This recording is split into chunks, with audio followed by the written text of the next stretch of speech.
เขากำลัง3 ปีแล้วโซโล่ลูกออกจากคุกได้แล้ว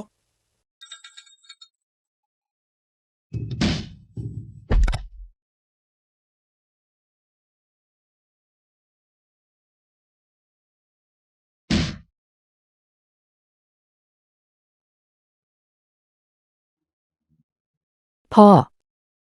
แม่ในที่สุดฉันก็ได้เห็นหน้าพวกท่านทุกคนเสียที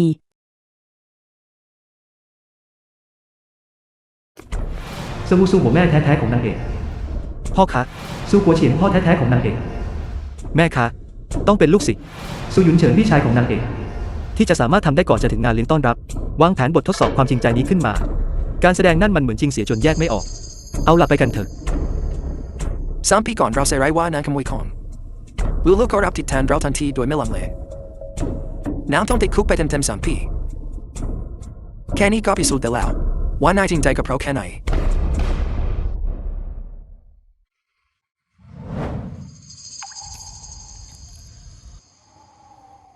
ที่นี่ดูน่าสงสัยยังไงชอบกลเราสารภาพไปเลยดีไหมบอกรัวๆไปเลยว่าครอบครัวเราไม่ได้จนเราคือตระกูลที่รวยที่สุดตระกูลสูงไงล่ะแม่คะทำไมต้องรีบร้อนขนาดนั้นล่ะงานเลี้ยงต้อนรับคืนนี้คือบททดสอบสุดท้ายของซูลั่วตราบใดที่นางพิสูจน์ความจริงใจได้ตำแหน่งลูกสาวคนโตของตระกูลซูก็จะเป็นของนาง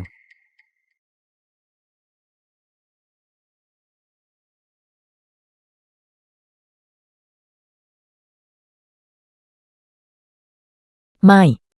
ฉันต้องเก็บของดีๆไว้ให้ครอบครัวของฉัน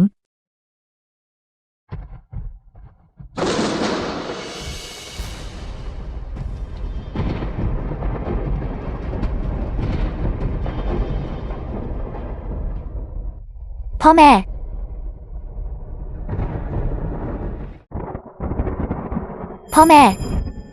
ซูเสี่ยวลูกบุญธรรมของตระกูลซูพวกท่านกำลังทำอะไรกันเสี่ยวแม่ตกใจแทบตายนึกว่าซูลัวจับได้แล้วซะอีกเสี่ยวเสื้อผ้าพวกนี้มันราคาถูกใส่แล้วคันผิวไปหมดเลยถ้าเรายังต้องแสดงละครแบบนี้ต่อไปผิวฉันต้องพังแน่ๆฉันว่าแสดงแค่ไม่กี่วันก็น่าจะพอแล้วนะเด็กคนนี้ดูเป็นคนดีใช้ได้เลยนะใช่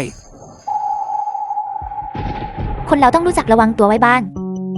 อีกอย่างเราเพิ่งจะแสดงละครกันได้ไม่กี่วันจะดูออกได้ยังไงทรัพย์สินและกิจการมหาศาลของตระกูลสู่ล้วนสร้างขึ้นมาจากหยาดเหงื่อของพ่อกับแม่ตลอดครึ่งชีวิตเพิ่งได้มาเราจะประมาทไม่ได้เสี่ยวแต่จะปล่อยไว้แบบนี้ต่อไปก็ไม่ใช่ทางออกแม่ฉันมีวิธีแล้ว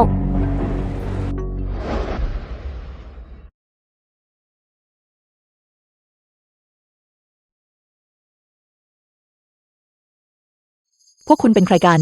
ปล่อยฉันนะคุณเป็นใครซูลัวจะมาอยู่ที่นี่ได้นานแค่ไหนแล้วถึงได้กล้าขโมยของแล้วหรือฉันไม่ได้ขโมยอะไรทั้งนั้นนี่มันเรื่องนี้มันเป็นไปได้อย่างไรแม่ท่านก็รู้ฉันไม่มีวันขโมยของหรอกค่ะแม่มีแค่พวกเจ้า2 คนที่เข้ามาในห้องของฉันถ้าพวกเจ้าไม่ได้ขโมยนั้นก็ต้องเป็นป้าสวีที่ขโมยไปในเมื่อเป็นแบบนั้นเราก็ไม่มีทางเลือกนอกจากส่งป้าสวีเข้าคุกจับนางไว้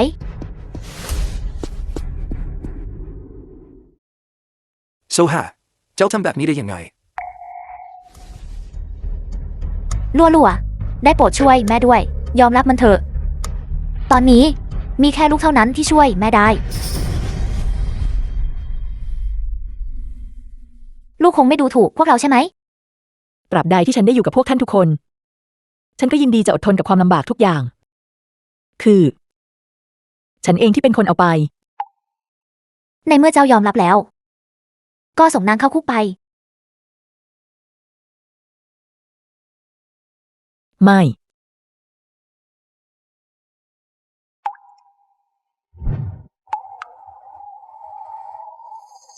ดังนั้นทั้งหมดนี้เป็นสิ่งที่พวกเขาวางแผนไว้อย่างจงใจฉันนี่มันโง่จริง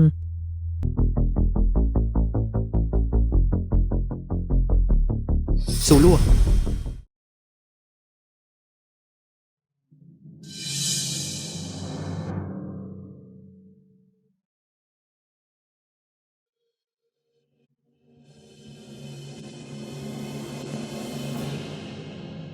ลัวๆตลอดหลายปีที่ผ่านมานี้ ลูกลำบากมามาก ลัวๆดีแล้วที่เจ้าออกมาได้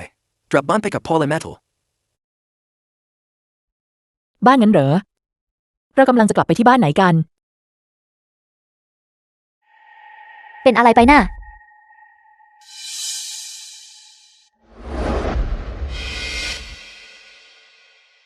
ซูลั่วนี่เจ้าหมายความว่าอย่างไร พ่อกับแม่ตั้งใจมาพาลูกกลับบ้านนะหรือว่าลูกรังเกียจที่พ่อกับแม่ใส่เสื้อผ้าเก่าๆหรือคิดว่าพ่อกับแม่สกปรกกัน ลัว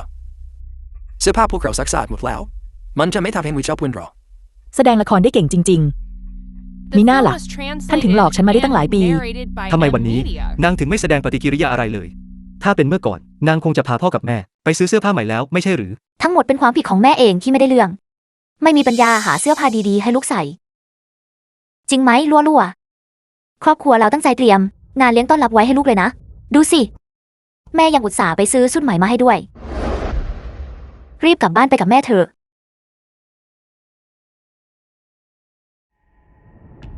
ครอบครัวเรา มีรถอยู่คันเดียว พ่อกับแม่ก็แก่แล้ว ปั่นไม่ไหวหรอกลัวลูกยังเด็ก แถมยังแข็งแรงทำไมไม่เป็นคนปั่นล่ะ ให้หยุนเฉิน ได้พักบ้าง เอาสิ งั้นก็รีบปั่นมาเร็วสิ ลั่วๆโตขึ้นแล้ว และรู้จักคิดมากขึ้น ฉันว่าเด็กคนนี้ ก็ยังดีใช้ได้เลยนะ ลัวๆทำไมป่านนี้ยังไม่มาอีก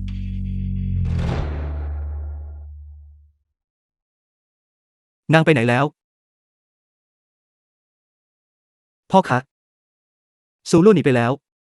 เราจะเอายังไงกันต่อดี นั้นคงต้องให้หยุนเฉินขับไปรับ รถที่แย่ที่สุดที่ฉันเคยขับมาตั้งแต่เด็กคือรถ Mercedes-Benz คันนี้ ฉันจะขับมันได้ยังไง นี่เป็นเพียงจุดเริ่มต้นเท่านั้น พวกท่านที่ใช้ชีวิตอย่างสุขสบาย คงทนรับมันไม่ได้แล้วสินะ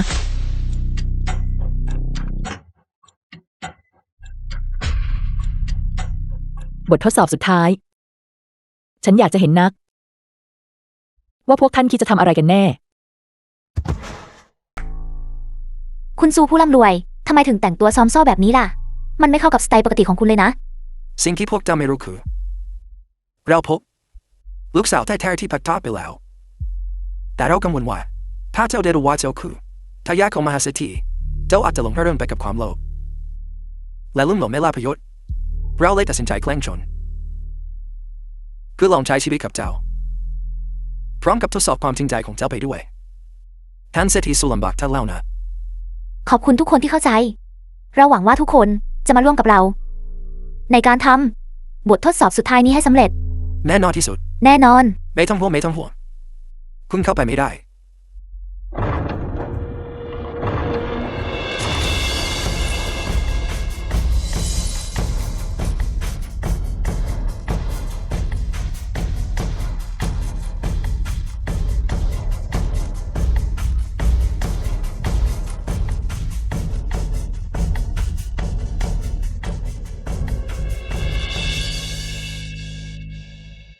ทำไมเธอถึงใส่ชุดนักโทษมาล่ะ เขาไม่ใช่คนคุกที่มาใช้แรงงานหรอกหรือ ซูลั่ว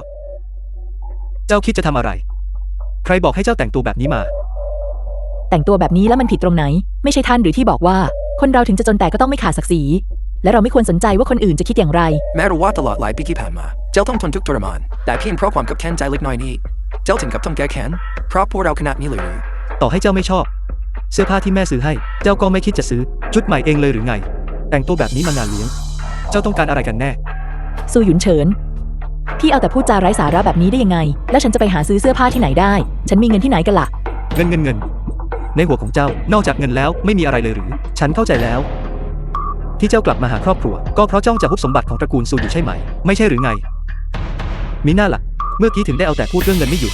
ทรัพย์สิน ซูหยุนเฉิน ตั้งแต่ที่ฉันถูกพบและถูกพาตัวกลับบ้าน ไม่เพียงแต่ฉันจะไม่เคยขอ เงินแม้แต่แดงเบียร์จากครอบครัว ฉันยังทำงานวันละ3 อย่าง เพียงเพื่อให้ฉันสามารถจ่ายเงิน 5,000 หยวน เป็นค่าเช่าให้แม่กับพ่อตอนสิ้นเดือน ท่านบอกว่าฉันเอาเงินของครอบครัวไปงั้นเหรอ พูดแบบนี้ ท่านไม่กลัวลิ้น จะเคล็ดเอาหรือไง ค่าเช่าอะไร เจ้าพูดจาเพ้อเจ้ออะไร ท่านไม่เชื่อฉันใช่ไหม สู้ลูกพวกเราติดต่อลูกไม่ได้มา3 ปีแล้วนะลูกรู้ไหมว่าครอบครัวลูกบิตคอยน์ค่าเช่าอยู่กว่า200,000 หยวนปรีพลเงินมาเดี๋ยวนี้ไม่อย่างนั้นก็รอทุกเพลย์ออกจากตระกูลสู้ได้เลยตระกูลซูนี่มันเลือดเย็นเกินไปแล้วการไม่ให้เงินเธอน่ะเรื่องหนึ่งแต่นี่ถึงกับให้ลูกสาวแท้ๆของตัวเองต้องจ่ายเงินคืนเนี่ยนะนี่มันไม่ใช่การทดสอบความจริงใจแล้วนี่มันจะชัดเลยว่ากำลังบีบบังคับให้คนตาย จริงที่สุดกัวเฉียงคุณไม่คิดว่าเราทำเกินไปหน่อยหรือลั่วๆกลับมาในสภาพนี้แล้วเราไม่เพียงแต่ไม่ให้เงินนางแต่ยังบังคับให้นางต้องจ่ายเงินคืนเราอีกนั่นมันแผนการเงินของบริษัทเราพวกเขารู้ว่าอะไรควรทฉันไม่มีเงินหรอกไม่มีเงินเชื่อไหมว่าฉันจะโยนทั้งครอบครัวแกออกไปลูกไม่อยากให้พ่อแม่ต้องไปเร่ร่อนข้างถนนตอนแกทุลมใช่ไหมไม่จ่ายเงินมาก็มาที่ห้องจัดแล้วเต้นให้ดูหน่อยพี่ชายคนนี้ยังไม่เคยเห็นนักศึกษามหาวิทยาลัยเต้นให้ดูเลยพอได้แล้วผู้จัดการสู้นี่พวกเจ้ากำลังรังแกลูกสาวฉันอยู่หรือลั่วๆเขาไม่ได้รังแกเจ้าใช่ไหมท่านจะแกล้งทำเป็นคนดีไปทำไมตอนที่ท่านโยนภาระหนักอึ้งทั้งหมดมาไว้ที่เด็กสาวคนหนึ่งทำไมท่านถึงไม่คิดถึงวันนี้บ้างล่ะหรือว่าเจ้าได้ฉันจะจัดการให้คนข่มขืนนั่นฟลาดีกันไหนมาทำร้ายเจ้าแบบนี้เขาไม่ได้ทำอะไรฉันเขาแค่ต้องการเงินแต่เป็นพวกท่านต่างหากที่ทำลายชีวิตฉันจนไม่เหลืออะไรเลยไม่เป็นไรแค่ฉันไม่เหนื่อยจริงๆ3 ปีก่อนอาจารย์ฉันรวบรวมค่าเทอมได้แล้วค่ะฉันจะโอนให้ท่านเดี๋ยวนี้เลย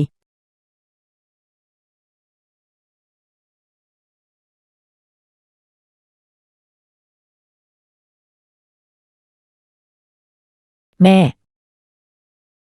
ค่ะเป็นอะไรไป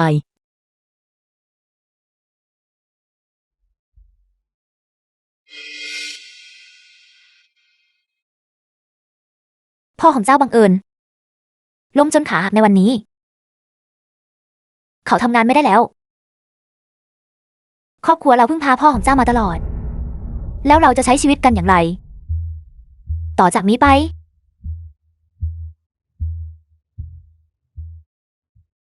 ไม่เป็นไรค่ะแม่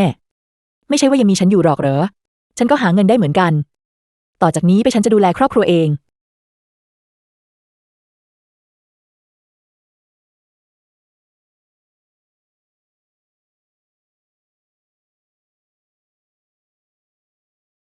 10เบามือหน่อย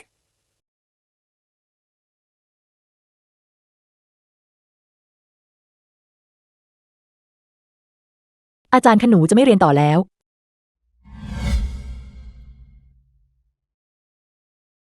แม่ของลั่วไม่รู้เลยว่าเงินก้อนนั้นจะทำให้เจ้าไม่ได้เรียนหนังสือถ้ารู้ล่วงหน้าเป็นเพราะพ่อมันไร้ความสามารถที่ไม่สามารถมอบชีวิตที่ดีให้เจ้าได้เลยปล่อยให้ลูกต้องมาลำบากแบบนี้ตอนนี้แม่คงต้องบอกความจริงกับเจ้าแล้วจริงๆแล้วเจ้าคือแม่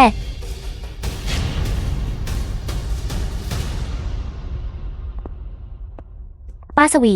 พวกเจ้ามามุงอะไรกันที่นี่ลั่วกลับมาแล้วทำไมถึงแต่งตัวแบบนี้ป้าสวีพวกเจ้านี่มันจริงๆเลยเรื่องใหญ่ขนาดนี้ทำไมถึงไม่หาเสื้อผ้าชุดใหม่ให้ลั่วเปลี่ยนเราจะให้ซูลั่วรู้เรื่องฐานะที่แท้จริงของนางไม่ได้เด็ดขาดซูลั่วฉันจะไม่ยอมให้เจ้าพลิกสถานการณ์แล้วมาเหยียบหัวฉันหรอกเอาล่ะบททดสอบสุดท้ายเริ่มได้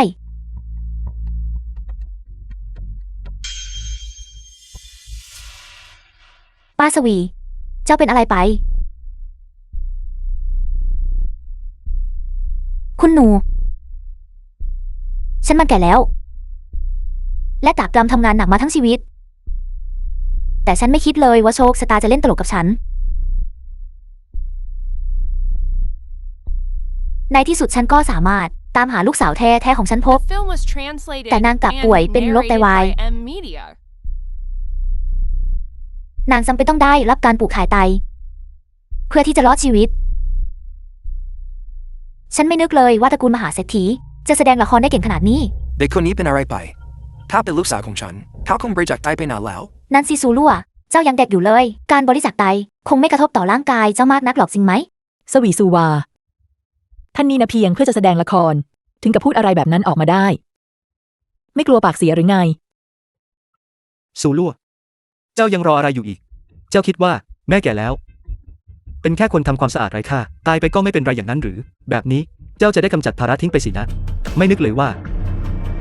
เจ้าจะเป็นคน เห็นแก่ตัวและใจดำได้ขนาดนี้ โซฮา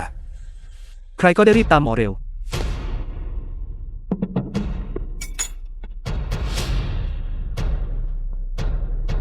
แสดงได้เนียนจริง ร่างกายของเขาไม่รอแล้วนะ แพทย์ประจำตระกูลสู ต้องผ่าตัดเดี๋ยวนี้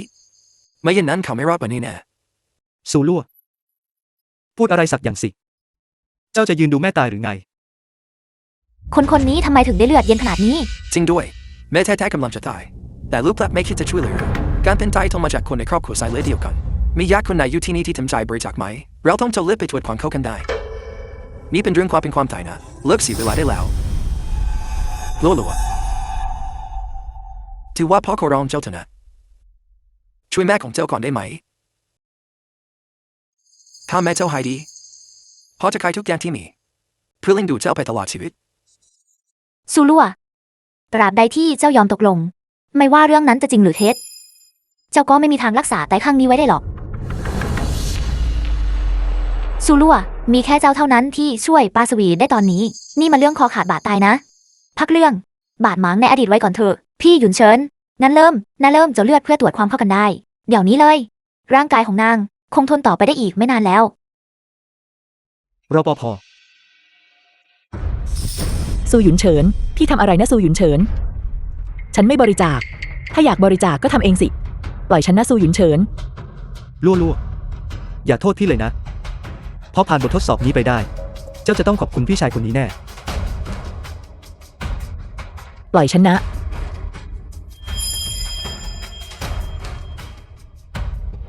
สูลั่วเจ้า ขาของเจ้า เกิดอะไรขึ้นทำไมขาของเจ้าถึงหายไป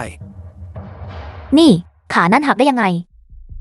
นี่มันของปลอม นี่มัน จะร้ายแรงขนาดนี้ได้ยังไง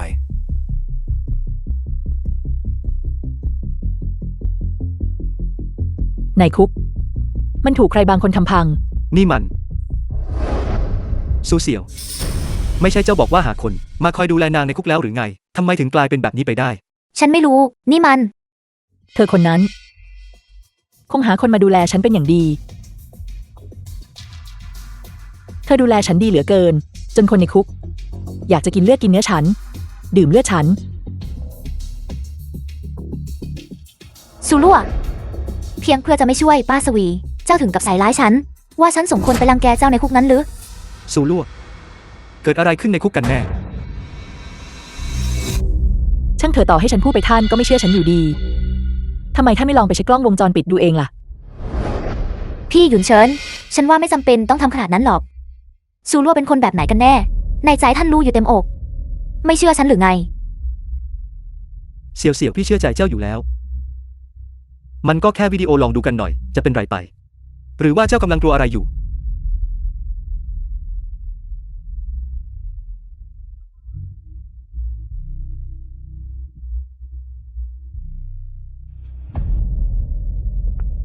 คุณหนูเอาแล็ปท็อปมาให้แล้วครับ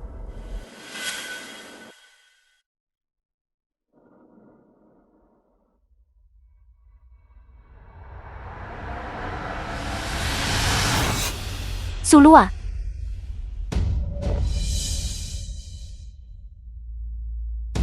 อย่ามาโทษพวกเราที่ใจร้ายเลย ถ้าจะโทษใครก็จงโทษตัวเองที่ไปล่วงเกิน คนที่ไม่ควรล่วงเกินเถอะ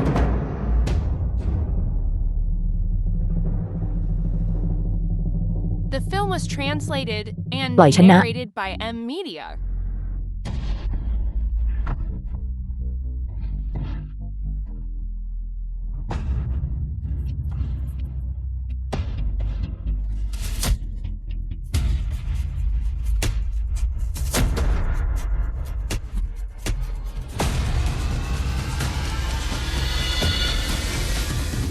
บอกฉันได้ไหมว่าเธอเป็นใคร อย่าหวังว่าจะได้รู้เลยในชาตินี้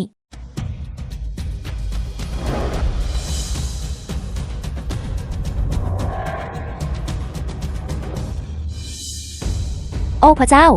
นี่มันชีวิตคนหรือเปล่าเนี่ย นี่คือสิ่งที่ตระกูลสุเรียกว่า การทดสอบความจริงใจงั้นหรือนี่มันบีบบังคับให้คนตายชัดๆไม่ใช่หรือ ลั่วๆแม่ผิดไปแล้ว แม่รู้ตัวว่าผิดจริงๆลั่ว เจ้าต้องทนทุกข์ในคุกขนาดนั้นทำไมถึงไม่บอกครอบครัว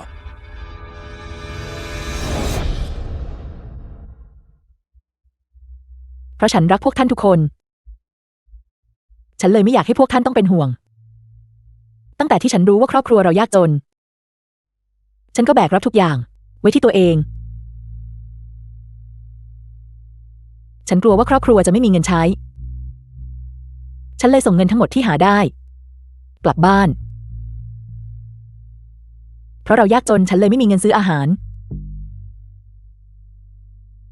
เพราะเรายากจน ฉันเลยไม่มีเงินจ่ายค่าเทอม ในวัย18 ปี ฉันไม่มีทางเลือกนอกจากต้องลาออกจากโรงเรียนมาทำงาน แม้แต่ตอนที่คนอื่นรังแกฉันก็ได้แต่กัดฟันอดทน พ่อกับแม่ฉันกลับมาแล้ว พ่อ นี่คือเงินที่ฉันหาได้ในเดือนนี้ค่ะ พ่อกับแม่เอาไปซื้ออาหารเถอะค่ะ เจ้าช่างเป็นลูกสาวที่ดีของพ่อจริง แม่ นั่งสิ แม่เหนื่อยมามากแล้วให้ฉันนวดไหล่ให้เถอะนะคะ ๆโอเค ๆใครๆก็บอกว่าลูกสาวคือเสื้อกันหนาวทำไมพ่อถึงรู้สึกว่าเสื้อกันหนาวตัวนี้มีแค่แม่คนเดียวที่มี พ่อ จะเป็นอย่างนั้นไปได้ยังไงคะพ่อ เราเป็นครอบครัวเดียวกันนะ กิละกำลังแสดงความลำเอียง ใช่ น่าเสียดาย ที่ซูลั่วผู้ทุ่มเท ทั้งหัวใจให้พวกท่านทุกคน ได้ถูกพวกท่านฆ่าตายด้วยมือของตัวเองไปแล้ว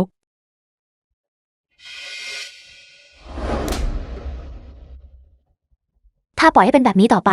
พ่อกับแม่ก็คงต้องเปิดเผยตัวตนและประกาศให้โลกรู้ว่าซูลัวคือ คุณหนูใหญ่ของตระกูลซูไม่มีทาง ฉันไม่มีวันยอมให้เรื่องนั้นเกิดขึ้นเด็ดขาดซูลัวอย่าเอาแต่พอมีเรื่องอะไร ก็โยนความผิดให้คนอื่นสิ ที่เธอต้องเข้าไปอยู่ในนั้นเพราะเธอขโมยของ เธอได้รับความดูแลอย่างดีในคุก ไม่สมควรได้รับมันหรือไง ขโมยงั้นเหรอ การเอาของครอบครัวตัวเองมาเรียกว่าขโมยด้วยเหรอ ที่ว่าเอาหมายความว่ายังไง ของครอบครัวตัวเองนะเหรอ ตอนที่เธอถูกส่งตัวเข้าไปในตอนนั้น ทั้งแม่ซูและลุงกัวเสียงต่างก็ชี้ตัวเธอ นี่เธอยังจะปฏิเสธอีกเหรอ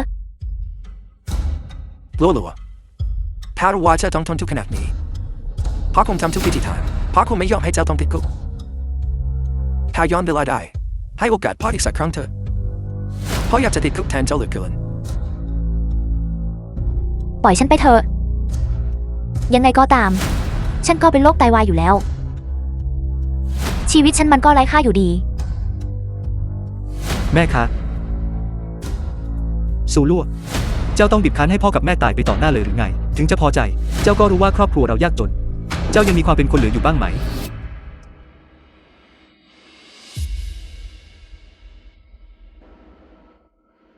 มโนธรรม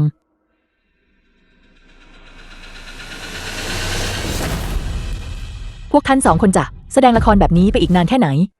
แสดงอะไร ต้องให้ฉันพูดออกมาตรงๆเลยไหม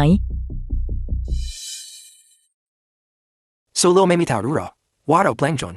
เพื่อทดสอบความจริงใจของนางจริงไหม แปลก ถ้าซูลั่วรู้เรื่องนี้มาตลอด ว่าตัวเองเป็นลูกสาวคนโตของตระกูลซู นางไม่ควรจะร้องให้ด้วยความซาบซึ้งต่อพวกเราหรือ ทำไมตอนนี้ ซูลั่วเจ้ารู้อะไรมาหรือเปล่า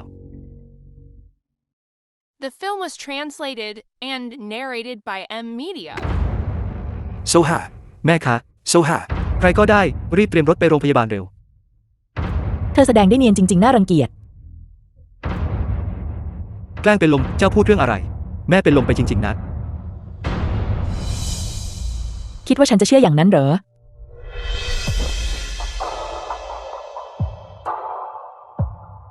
ลัวทำไมเจ้าถึงเลือดเย็นได้ขนาดนี้ ลูกสาวตระกูลซูนี่เลือดเย็นเกินไปแล้วใช่ไหม เขาทำให้แม่ตัวเองโกรธจนเป็นลมแต่กลับทำตัวเฉยเมยคนแบบไหนกันเนี่ย ฉันว่าตระกูลซูคงไม่ยอมรับนางแล้วล่ะ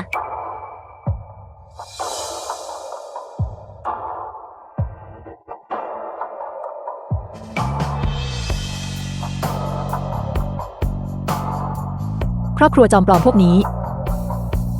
ฉันก็ไม่อยากอยู่ที่นี่เหมือนกัน ลั่วลั่วลั่วลั่ว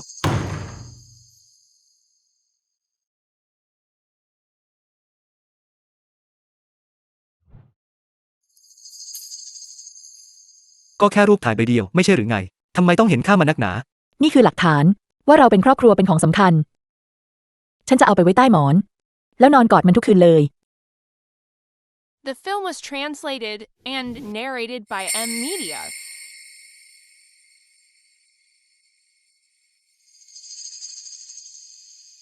ซูลั่ว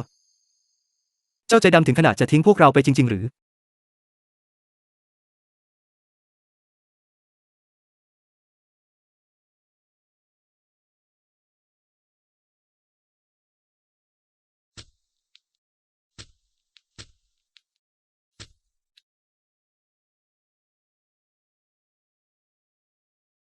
ในที่สุดฉันก็จะได้ไปจากตระกูลซูเสียที ซูลั่วหยุดเดี๋ยวนี้ บอกให้หยุดไม่ได้ยินหรือไง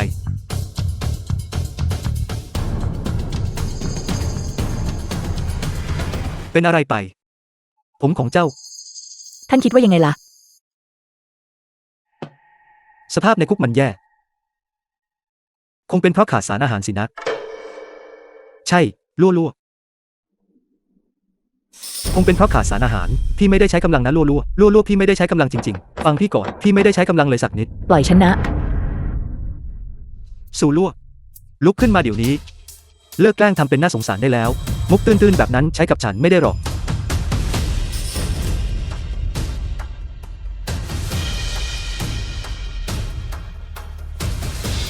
ซูลั่ว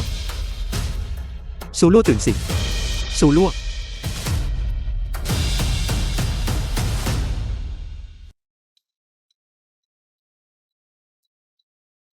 เจ้าจำทุกอย่างที่ฉันสั่งได้ใช่ไหม ใช่ครับผมจำได้คุณโซอาการของคุณสุดลงและสุขภาพก็แย่ลงอย่างมากคุณต้องเข้ารับการผ่าตัดเป็นไตเดี๋ยวนี้ เสี่ยวทำแบบนี้ จะดีจริงๆเหรอ ไม่ต้องห่วงค่ะแม่ มีแต่วิธีนี้เท่านั้นที่จะพิสูจน์ได้ว่าซูลัวจริงใจกับเราแค่ไหน พอเธอเห็นท่านเป็นแบบนี้ เธอต้องยอมบริจาคให้แน่ เมื่อโซโลผ่านบททดสอบเราก็จะสามารถประกาศฐานะของนางได้อย่างเปิดเผยและถูกต้องตามกฎหมายคนไข้อ่อนแอมาจากอาการในตอนนี้เลือดกำเดาไหลถือเป็นเรื่องปกติ ปกติก็คือไม่มีอะไรน่าเป็นห่วง ฉันเข้าใจแล้วออกไปได้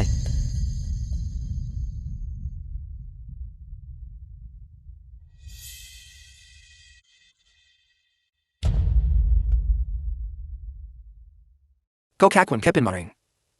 และปล่อยให้สุขภาพแย่ลงไปกว่านี้ไม่ได้แล้ว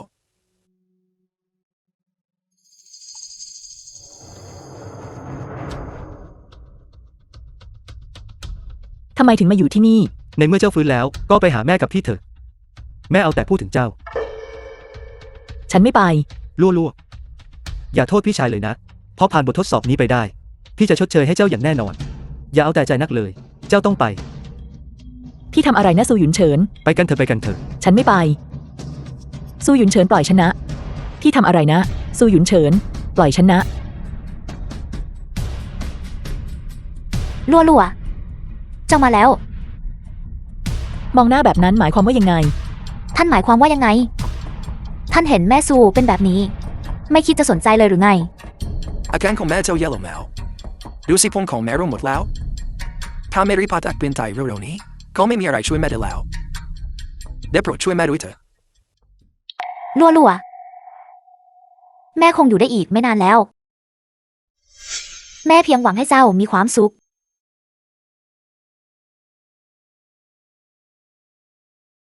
แม่สู่ได้โปรดอย่าพูดแบบนั้นเลยค่ะ เธอไม่เต็มใจที่จะรักษาท่าน แต่ฉันเต็มใจที่จะรักษาท่านนะคะ ขอแค่ให้ท่านหายดี ความลำบากแค่นี้สำหรับฉันมันเล็กน้อยมาก เซียวเจ้าช่างเป็นคนรอบคอบจริงๆในเวลาแบบนี้เราถึงได้เห็นผู้ที่ห่วงใยเราจริง ได้ ในเมื่อท่านเต็มใจจะบริจาค งั้นเราก็ใช้ของท่านสิ ท่านหมายความว่ายังไง เธ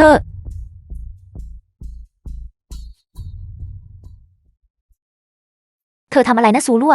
ไม่ใช่ท่านหรือที่บอกว่าจะบริจาค ห้องผ่าตัดอยู่ข้างๆนี่เอง หมอที่นี่ทำงานเร็วจะตาย เดี๋ยวก็เสร็จแล้วไปกันเถอะ ฉันไม่บริจาคหรอก ฉันไม่ใช่ลูกสาวแท้ของท่าน ต่อให้บริจาคไปท่านก็ใช้ไม่ได้หรอก ฉันไม่บริจาค ลั่วเลิกเล่นตัวได้แล้ว Lolo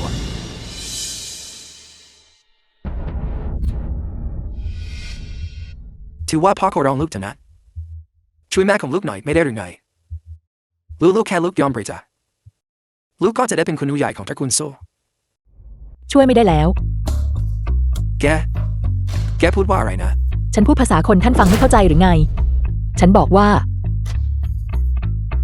ใครที่รักเธอ ฉันไม่ช่วยเธอหรอก ซูลั่ว แม่ไม่โทษเจ้าหรอก แม่โทษแค่ครอบครัวเราที่ยากจน ไม่มีเงินรักษา และทำได้เพียงรอความตาย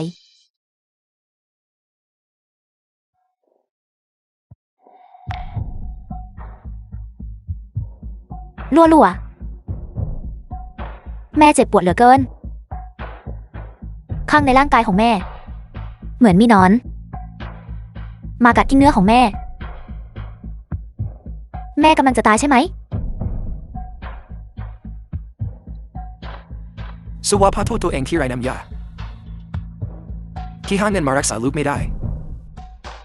แม้แต่ตัวฉันเองก็เป็นเพียงโครงกระดูกแก่ๆเท่านั้นพ่อไม่มีปัญญาช่วยลูกเลยเห็นลูกต้องทนทุกข์ทรมานจากอาการป่วยผมร้องจนหมดลูกที่เคยรักสวยรักงามกลับต้องมาเป็นแบบนี้ลูกจะเจ็บปวดแค่ไหนกัน แค่นี้ก็ทนไม่ได้แล้วเหรอ ท่านแสดงละครได้แนบเนียนจริง ลั่ว แม่ไม่ได้โกหกเจ้า การป่วยมันเหนื่อยจริงๆ เจ้าคือลูกสาวของแม่ เจ้าเกิดมาจากร่างของแม่ เป็นเนื้อชิ้นหนึ่งที่หลุดออกมาจากตัวแม่ เจ้า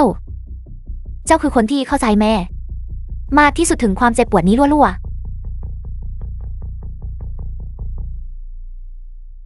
เจ้าจะแค่นหัวเราะทำไม ซูลั่วตอนนี้แม่กำลังเจ็บปวดเจียนตาย เจ้าก็แข็งแรงดี ทำไมถึงไม่ยอมช่วยแม่ล่ะ อยากรู้ไหมว่าทำไม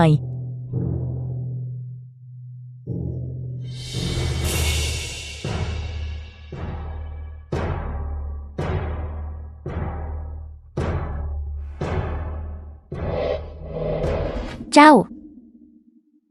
เกิดอะไรขึ้น อย่างที่ท่านเห็น เราเป็นครอบครัวเดียวกันจริง ๆ แม้แต่โรคที่ป่วยก็ยังเหมือนกัน ผมร่วงเหมือนกันอีก แต่น่าเสียดาย ฉันมีไตแค่ข้างเดียว ช่วยท่านไม่ได้หรอก หมายความว่ายังไงที่ว่าเหลือแต่แค่ข้างเดียว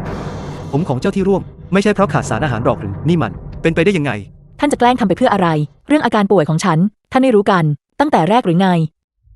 ครอบครัวเรายากจนขนาดนี้ แค่ใช้ชีวิตก็ลำบากแล้ว จะเอาเงินที่ไหนมารักษา เลิกรักษาไปเถอะ ๆ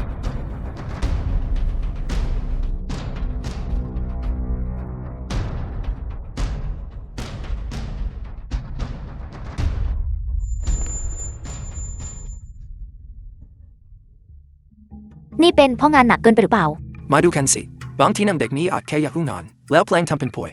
ใช่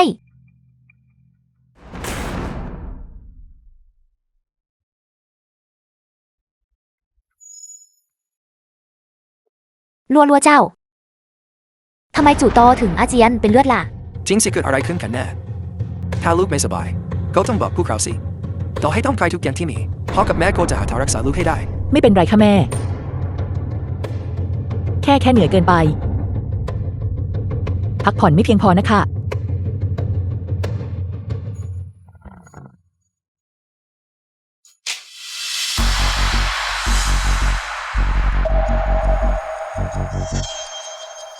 ซูลั่วเจ้าถึงกับกล้าปลอมแปลงประวัติการรักษา เพื่อหลีกเลี่ยงการทำงานเลยหรือไง ประวัติการรักษานั่นเป็นของจริง แล้วทำไมตอนนั้นถึงไม่พูดล่ะ ท่านเห็นฉันอาเจียนเป็นเลือด แต่กลับคิดว่าฉันขี้เกียจ ถ้าฉันบอกว่าป่วยท่านจะเชื่อฉันไหม แต่เราจะรู้ได้ยังไง ใครจะไปรู้ว่าที่เธอพูดน่ะจริงหรือเท็จ เธอออกไปใช้ชีวิตข้างนอกตั้งหลายปี ใครจะไปรู้ว่าเธอเป็นคนยังไง พอได้แล้วเสียวหยุดพูดเถอะลั่วพวกเรามีเหตุผล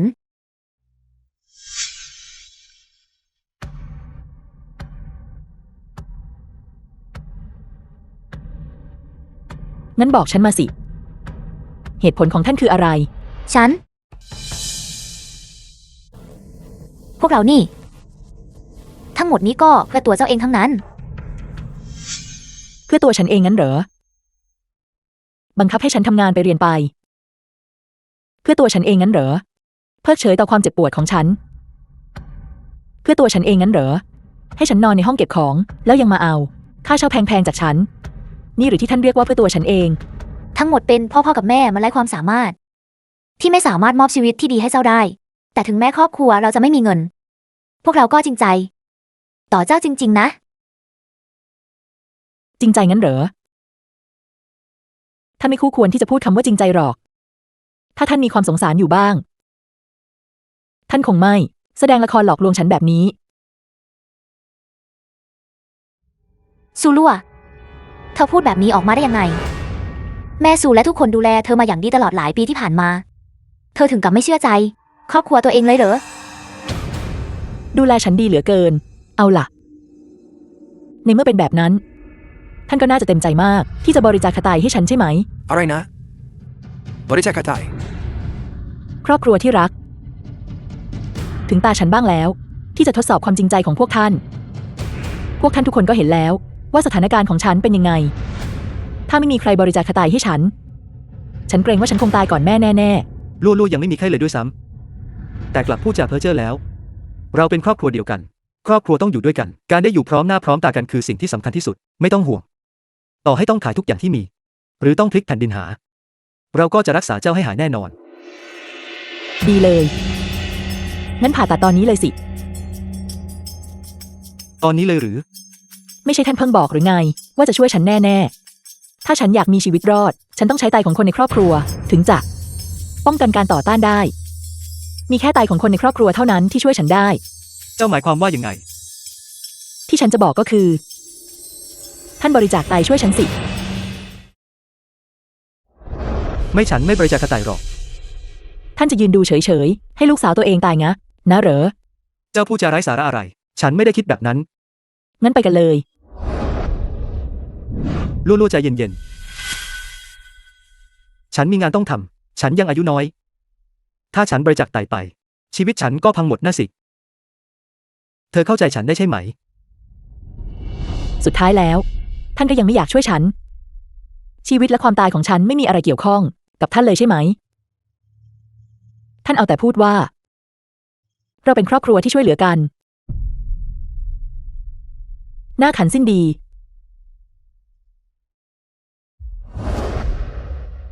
2 ชั่วโมงที่แล้ว แบบนี้จะดีจริงๆเหรอ ซูลัวเคยติดคุกมาแล้ว เรายังจะแกล้งป่วยเพื่อหลอกนางอีกเหรอ แม่คะ พวกเราทำทั้งหมดนี้ก็เพื่อซูลัวทั้งนั้น เราแค่กำลังทดสอบ ว่าเธอเต็มใจจะเสียสละเพื่อครอบครัวไหม ไม่ใช่เรื่องใหญ่โตอะไรเลย แต่เราเคยตรวจกันไปแล้วไม่ใช่หรือไง ครั้งนี้มันต่างออกไป เมื่อก่อนมันก็แค่การทะเลาะกันเล็กๆน้อยๆแต่การบริจาคผลกระทบต่อร่างกาย มันรุนแรงมากนะ มีแต่วิธีนี้เท่านั้น ที่จะดูได้ว่าซูลัวจริงใจแค่ไหน เสี่ยวพูดถูก เกิดแก่เจ็บตาย คือบททดสอบที่ยิ่งใหญ่ที่สุดของมนุษย์ มีเพียงการที่นางยอมเสียสละ และมอบให้พวกเรา เราถึงจะถือว่านางเป็นคนในครอบครัวที่แท้จริง ซูลั่วมันต้องมีวิธีอื่นที่จะช่วยเจ้าได้ ซูหยุนเฉิน การถูกบังคับให้เสียสละมันไม่รู้สึกดีเลยใช่ไหมล่ะ นั่นสิโซโลมันต้องมีวิธีอื่นสิยุนเชนยังเด็กอยู่ถ้าเขาต้องบริจาคไตร่างกายเขาก็พังหมดแล้วชีวิตที่เหลือของเขาจะอยู่ต่อไปได้อย่างไร ในเมื่อพี่ไม่เต็มใจบริจาค พ่อต้องเต็มใจบริจาคให้ฉันแน่ๆใช่ไหมคะ เราเป็นครอบครัวเดียวกันนะ ลัวไม่ใช่ว่าพ่อไม่อยากช่วย แต่พ่อก็แก่มากแล้ว The film was แถมยังต้อง translated ทำงานหาเลี้ยงครอบครัวอีก and narrated by M. ถ้าพ่อบริ Media. จาคให้ลูกแล้วครอบครัวเราจะมีใครให้พึ่งพาอีกล่ะ แต่พ่อคะ ก่อนหน้านี้ ฉันเป็นคนหาเงินเลี้ยงครอบครัวมาตลอด เราไม่รู้มาก่อนเลยวันลูกป่วยมันทำให้ลูกป่วยแถมยังต้องทำงานหนักข้างนอกอีกแต่ตอนนี้สุขภาพของแม่ก็ย่ำแย่เหลือเกินหลังผ่าตัดแม่คงต้องพักฟื้นไปตลอดชีวิตพ่อเป็นเสาหลักของครอบครัวร่างกายพอจะพังไม่ได้ สรุปแล้วท่านก็ยังไม่เต็มใจสินะ แม่คะแม่คงไม่อยากเห็นฉัน ถูกทรมาน ด้วยความเจ็บป่วยใช่ไหมคะ แน่นอนลัวๆแม่เข้าใจความเจ็บปวดของเจ้าดีที่สุด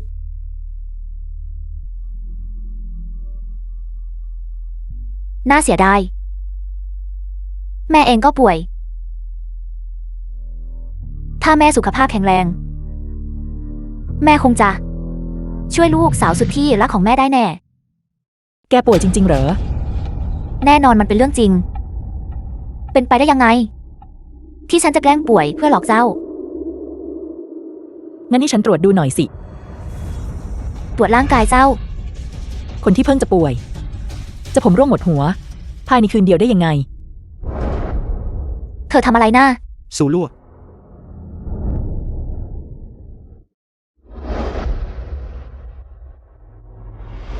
เธอ แม่คะเกิดอะไรขึ้น อาการป่วยของท่าน ให้แม่ได้อธิบายเถอะแม่ไม่ได้ตั้งใจ ในเมื่อแม่ยังสบายดี งั้นก็ดีแล้วค่ะ ลัวแม่ไม่ได้ตั้งใจจะหลอกเจ้าหรอกนะ สิ่งที่เจ้าให้ความสำคัญที่สุด ก็คือสุขภาพของแม่ไม่ใช่หรือ แล้วบททดสอบก่อนหน้านี้ล่ะซูลัวจะต้องให้อภัยพวกเราแน่ ดีแล้วที่เจ้าเข้าใจแม่ แม่คะ ในเมื่อพี่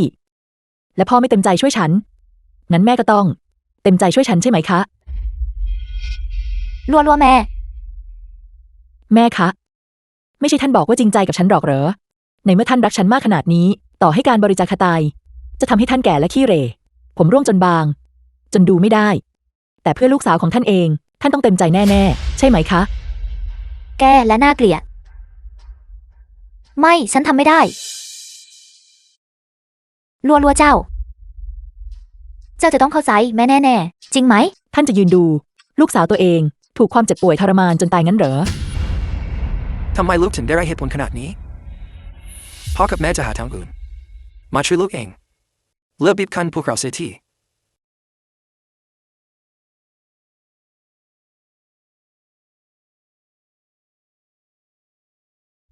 บททดสอบแบบนี้ แม้แต่พวกท่านเองยังผ่านไม่ได้ และยังจะเอามาทดสอบความจริงใจของฉันอีกเหรอ เราเป็นครอบครัวเดียวกัน เราก็ควรเสียสละให้กันไม่ใช่เหรอ เลิกทำตัวร้ายเหตุผลได้แล้ว พวกเขาไม่ได้ติดค้างอะไรเธอเลยนะทำไมพวกเขาต้องบริจาคให้เธอด้วย สิ่งที่พวกเขาให้เธอมา ยังไม่พออีกเหรอเพื่อเลี้ยงดูครอบครัว ในทุกวันพวกเขาต้องออกไปทำงานแต่เช้ากลับดึกเพื่อหาเงิน แล้วเธอล่ะ ตอนนี้เธอยังจะมาทำลายร่างกายของพวกเขาอีก คนแบบเธอเนี่ยนะลูกสาวที่ร้ายกาจขนาดนี้ เรื่องในครอบครัวของเราไม่เกี่ยวข้องกับคนนอกอย่างท่าน ซูลัวเสียวนางไม่ใช่คนนอกหรอกพวกเราบริจาคไตให้เจ้าไม่ได้จริงๆเจ้าไม่คิดถึงพวกเราบ้างหรือไง ในเมื่อไม่มีใครเต็มใจบริจาคให้ฉัน แล้วทำไมฉันต้องบริจาคให้ท่านด้วยล่ะ แม่ซูไปบังคับให้เธอบริจาคตอนไหนเราก็แค่รอเล่นแกล้งเธอเล่นนิดหน่อยเองเธอต้องก้าวร้าวขนาดนี้เลยเหรอในเมื่อร่างกายของแม่ซูไม่ได้มีปัญหาอะไรแล้วเธอก็ควรจะดีใจไม่ใช่เหรออีกอย่างการที่เธอป่วยมันไม่ใช่ความผิดของพวกเรานะมาโทษพวกเราทั้งที่พวกเราต่างหากที่เป็นฝ่ายถูกกระทำ ท่านถูกใส่ร้ายงั้นเหรอ ใช่แล้วอีกอย่างต่อให้แม่สู้จะป่วยจริงๆในฐานะลูกเธอไม่ควรเป็นฝ่ายให้เหรอพวกเขาให้กำเนิดและเลี้ยงดูเธอมานะ แค่ไตข้างเดียวที่ไม่มีความหมายเพื่อช่วยชีวิตพวกเขามันคุ้มค่าไม่ใช่เหรอนั่นสิในฐานะอดีตนักโทษสันดานเธอมันก็ชั่วร้ายมาแต่ไหนแต่ไรต่อให้พวกเขาดีกับเธอแค่ไหนเธอก็เป็นแค่อกตัญญูคนหนึ่ง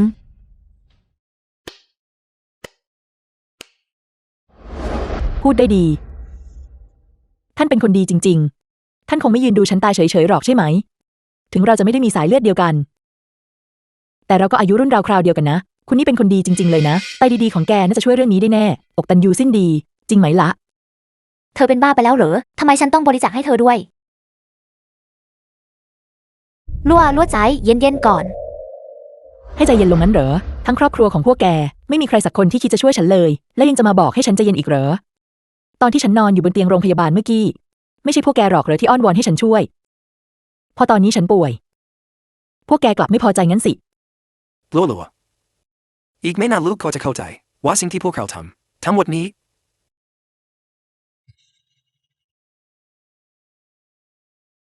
เริ่มแล้วมันหรือเข้าใจแล้วพวกเราจะรีบไปเดี๋ยวนี้หลังจากวันนี้ไปลูกจะเข้าใจถึงความหวังดีของพ่อกับแม่ พวกเขาจากไปอย่างรีบร้อนหรือว่าวันนี้จะมีเรื่องใหญ่อะไรเกิดขึ้นตระกูลที่รวยที่สุดในประเทศอย่างตระกูลโซจะจัดงานที่โรงแรมไฮเชนวันนี้เพื่อจะประชุมผู้ถือหุ้นว่ากันว่าวันนี้ตระกูลโซจะประกาศว่าใครคือทายาทของหุ้นบริษัทโซการประชุมผู้ถือหุ้น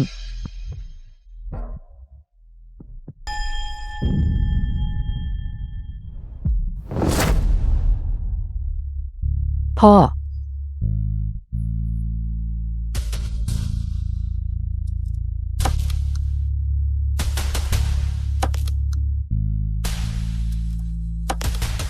นั่นใช่ทายาทตระกูลซูหรือเปล่า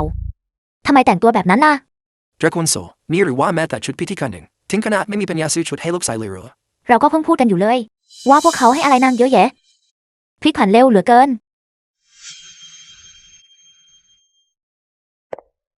ลั่วลืมเปลี่ยนชุดหรือไงแต่งตัวแบบนี้มาได้ยังไงกันฉันไม่ได้ลืมเปลี่ยนเสื้อผ้าหรอกนะแม่ลืมไปแล้วหรือไงว่าฉันมีเสื้อผ้าแค่ชุดเดียวเจ้าเด็กคนนี้พูดจาไร้สาระอะไรอยู่เป็นไปได้ยังไงที่เจ้ามีชุดแค่ชุดเดียวอย่าเอาแต่ใจให้มากนักเลยนานวันนี้ไม่ใช่ที่เจ้าจะมาทำตัวเหลวไหลได้นะฉันไม่ได้ล้อเล่นนะฉันไม่ได้ทำอะไรผิดนั่นเรียกว่าสร้างปัญหาตรงไหนแกใส่อะไรมานะชุดที่ฉันใส่อยู่มันผิดตรงไหนเสื้อผ้าพวกนี้ก็ดีออกไม่ใช่ว่าฉันไม่ได้ใส่เสื้อผ้าเสียหน่อยอีกอย่างชุดคนแค่พวกนี้ก็คุณภาพดีมากด้วยลั่วเสื้อผ้าที่เจ้าสวมใส่ควรจะให้เกียรติงานด้วยดูคนอื่นสิทุกคนแต่งตัวเป็นทางการกันทั้งนั้นแต่งตัวแบบนี้มาได้ยังไงไม่ขายหน้าฉันกับพ่อเจ้าหรือไงแม่คะแม่พูดแบบนั้นได้ยังไงเขาว่ากันว่าสุนัขไม่รังเกียจบ้านที่ยากจนแล้วแม่จะรังเกียจลูกตัวเองว่าเป็นที่น่าอับอายได้อย่างไรลั่วแม่ไม่ได้หมายความแบบนั้นเพียงแต่ว่าดูสิงานวันนี้มันยิ่งใหญ่มากนะแล้วเจ้าก็ใส่ชุดคนแค่มาเนี่ยนะถ้าคนอื่นมาเห็นเข้าเขาจะคิดยังไงแม่ฉันว่าแม่น่ะจอมปลอมเกินไปห่วงแต่หน้าตามากเกินไปแล้วอายุขนาดนี้แล้วยังมีความทะเยอทะยานในรูปลักษณ์ขนาดนี้ไม่ใช่เรื่องดีหรอกนะนั่นมันคำพูดเพ้อเจ้อทั้งนั้นแกไปเรียนรู้มาจากไหนลืมไปแล้วหรือไงทั้งหมดนี้ก็เป็นสิ่งที่แม่สอนฉันมาเองเอาละขอต้อนรับผู้ปกครองของนักเรียนดีเด่นของโซลัวขึ้นมาบนเวทีเพื่อแบ่งปันประสบการณ์การศึกษาใหม่ครับ The film was translated and narrated by M Media ผู้ปกครองของโซลัวอยู่ที่ไหนผู้ปกครองโซลัวไม่มาเหรอ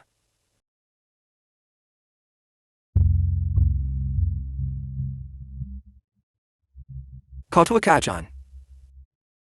เด็กคนนี้ลัวเป็นคนจอมปลอมเกินไปคิดไปเองว่าฉันจะทำให้เธออภัยเลยไม่อยากให้ฉันมาด้วยเด็กแบบไหนกันนะถึงได้รังเกียจแม้กระทั่งพ่อแม่ตัวเองสวัสดีทุกท่านผมคือพ่อของโซลัวการจะสั่งสอนลูกหลานต้องใช้ไม้เรียวรับว่าให้ปลุกรับลูกทั้งทีตีแม่ลูกไม่เชื่อฟังไม่อย่างนั้นผลการเรียนของโซลัวคงไม่ดีขนาดนี้หรอที่พ่อทำไปทั้งหมดก็เพื่อตัวลูกเองเพื่อไม่ให้ลูกทำตัวจอมปลอมและได้หลงทางไปในทางที่ผิดฉันก็ทำเพื่อหวังดีกับแม่นะพ่อดูตัวเองสิแก่ขนาดนี้แล้วยังจะมาห่วงภาพลักษณ์จอมปลอมอยู่อีกถ้าเรื่องนี้หลุดออกไปพ่อไม่กลัวคนเขาหัวเราะเยาะเอาหรือไงโซลัวลูกรู้ไหมว่าวันนี้เป็นวันอะไรแน่นอนฉันรู้ดีวันนี้เป็นวันที่ครอบครัวซูผู้ทรงเกียรติจะประกาศเปิดตัวทายาทลั่วเจ้ารู้ดีอยู่แล้วลั่วเจ้ารู้ได้ยังไงเด็กคนนี้พ่อกับแม่ตั้งใจจะเซอร์ไพรส์ลูกนะ ลั่วๆดูสิของขวัญทั้งหมดนั่นเตรียมไว้ให้เจ้าทั้งนั้นต่อจากนี้ไปเจ้าจะเป็นลูกสาวคนโตที่ถูกต้องตามกฎหมายของตระกูลสู่เจ้ามีความสุขไหม รัวๆทำไมไม่พูดอะไรเลยล่ะ เซอร์ไพรส์งั้นเหรอ ช่างเป็นเซอร์ไพรส์ที่ยิ่งใหญ่จริงๆ พวกแกเฝ้ามอง ฉันป่วยหนักเพื่อเป็นบททดสอบ แถมยังแกล้งป่วยเพื่อบังคับให้ฉันบริจาคไตนั่นก็ถือเป็นเซอร์ไพรส์ด้วยหรือเปล่า ตระกูลสู่นี่มันน่าไม่อายจริงๆ ปล่อยให้ลูกสาวตัวเองบริจาคไตได้ยังไง จริงด้วยทั้งที่เป็นตระกูลที่รวยที่สุดในประเทศไทยแท้ลูกสาวใส่ชุดคลุมไข้แต่คนในครอบครัวแต่งตัวหรูหราขนาดนี้ หน้าด้านที่สุดถึงขั้นเอาลูกตัวเองมาทดสอบเนี่ยนะ ปฏิบัติกับคนแบบนี้ไม่ได้หรอกนะ ปฏิกิริยาของซูลัวทำไมมันถึงไม่เหมือนที่ฉันคิดไว้เลยล่ะ ลั่วๆให้พี่อธิบายนะ แม่แกล้งป่วยเพื่อทดสอบ ว่าเจ้าจะยอมช่วยแม่ และยอมเสียสละตัวเองหรือไม่ อีกอย่าง ตอนนี้เจ้าก็สบายดีไม่ใช่หรือ จริงไหมลัวพวกเราไม่ได้หมายความแบบนั้น เราแค่ทดสอบเจ้า เพื่อดูว่าเจ้ามีความรู้สึกอย่างไรกับเรา ว่าเจ้าจริงใจแค่ไหน ตลอดหลายปีที่ผ่านมา พวกแกแกล้งจนแกล้งป่วย บังคับให้ฉันหาเงิน บังคับให้ฉันบริจาคไตแถมยังทำให้ฉันต้องติดคุกฟรีๆถึง3 ปี แล้วตอนนี้พวกแกจะมาบอกฉันว่าทั้งหมดนี้เป็นเพียงแค่การทดสอบความจริงใจของฉันงั้นเหรอ ลูกเราไม่คิดเลยว่าบททดสอบเหล่านี้จะทำให้ลูกต้องเจ็บปวดขนาดนี้ พวกแกพูดว่าไม่คาดคิด แล้วแซงทำเป็นว่าเรื่องพวกนี้ไม่เคยเกิดขึ้น ตระกูลซูนี่มันแย่จริงๆ ถ้าไม่รู้มาก่อนฉันคงนึก ว่าตระกูลซูเป็นห้องทรมานคน ลูกสาวแท้ๆของตัวเองยังจะมาทำบททดสอบความจริงใจอะไรอีกพวกเขาต้องบ้าไปแล้วแน่ๆ ซูลัวเธอคงไม่เข้าใจ มูลค่าของการเป็นตระกูลที่ร่ำรวยที่สุดในประเทศ ว่ามันสูงส่งแค่ไหน นั่นแหละเหตุผลที่เธอโกรธแม้ว่าตลอดหลายปีที่ผ่านมา เธอเจอมาเยอะนะ แต่มันก็คุ้มค่าไม่ใช่เหรอ อีกอย่างฐานะลูกสาวคนโตของกลุ่มบริษัทซูไม่ใช่สิ่งที่ใคร จะได้มาง่ายๆนะ จริงไหม ลั่วๆยังไม่เคยเห็นโลกกว้าง ไม่นึกเลยว่าสถานะของตระกูลสู่เราจะทำให้นางเป็นแบบนี้ ธุรกิจของตระกูลซูแพคขยายไปทั่วประเทศกิจการในนามของเรา มีมากมายจนนับไม่ถ้วน ลัวตอนนี้เจ้าคือ คุณหนูใหญ่ของตระกูลซูแล้ว จากนี้ไปทุกไตรมาสเราจะมีดีไซเนอร์แบรนด์ดัง มาออกแบบเสื้อผ้าให้เจ้าโดยเฉพาะ รับรองว่าตลอด365 วัน เจ้าจะมีชุดสวยใส่ไม่ซ้ำวันเลย ใช่และทุกปีเงินปันผลหุ้นของบริษัทจะถูกโอนเข้าบัญชีของเจ้า หลาย10 ล้านแม้จะไม่มากนัก แต่อนาคตมันจะเพิ่มขึ้นอย่างแน่นอน ความมั่งคั่งของตระกูลสู่เหนือกว่าที่เจ้าจะจินตนาการได้ ในโลกนี้ไม่มีอะไรที่เจ้าจะไม่ได้ ตระกูลซูนี่มันรังแกคน ด้วยอำนาจชัดต่อ ตระกูลซูยิ่งใหญ่และทรงอิทธิพลขนาดนั้น ถ้าการรักษาพวกมีทุกมอบให้เธอ แล้วเธอต้องทนทุกข์ทรมานสักหน่อย เธอจะเต็มใจไหม แต่จะปล่อยให้ ลูกสาวตัวเองลำบากไม่ได้หรอก เพราะเรื่องแค่นั้น The film was Lua. translated and Mani, ma narrated by reu. M Media. ดูสิ ตระกูลซูมีอำนาจมากขนาดนี้ เจ้า โปรดให้อภัยพวกเราเถอะ ความสุขมักมาหลังความทุกข์เสมอ ทุกอย่างในอนาคตจะเป็นของเจ้า ไม่มีใครแย่งไปได้ พ่อสัญญาต่อไปนี้พ่อจะไม่ให้ลูกต้องลำบากอีกแล้วบททดสอบก่อนหน้านี้ลูกผ่านมันมาได้หมดแล้ว ทั้งหมดนี้ คือสิ่งที่ลูกสมควรได้รับ จริงไหม พ่อพูดถูกลั่วๆต่อจากนี้ไป จะไม่มีใครกล้ารังแกเจ้าอีก ยินดีด้วย เจ้าผ่าน บททดสอบของเราแล้ว พวกแกคิดว่า ฉันจะให้อภัยพวกแก ด้วยเงินพวกนี้งั้นเหรอ ไม่ตลกไปหน่อยหรือไง ซูลัวเธอหมายความว่ายังไง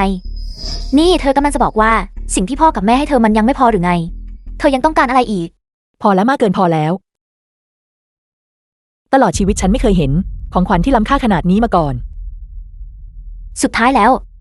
ที่เธอทำอยู่ทั้งหมดนี้ก็เพื่อสมบัติพวกนี้ไม่ใช่หรือ ลั่วๆดีแล้วที่เจ้ายอมให้อภัยพวกเรา ฉันบอกตอนไหนว่าฉันให้อภัยพวกแก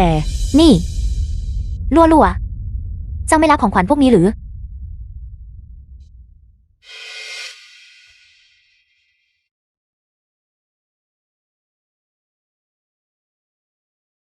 หุ้น 30% ของกลุ่มบริษัทซู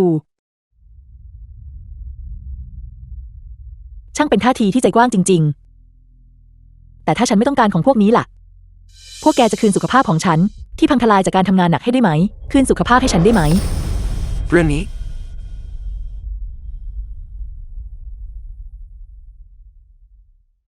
เหมืองแร่2 แห่งนั่น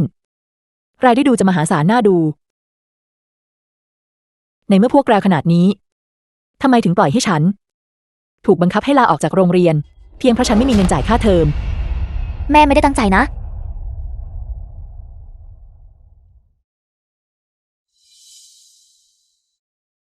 ซูเปอร์คาร์ซูหยุนเฉิน นายเอาของแบบนี้มาให้คนพิการ นายคิดอะไรอยู่ ฉันไม่ต้องการรถพวกนี้สักคัน พวกแกจะรักษาขาที่พิการของฉันให้กลับมาเป็นปกติได้ไหม ทำได้ไหมล่ะ ลั่วพี่ขอโทษ พี่คิดไม่รอบคอบเอง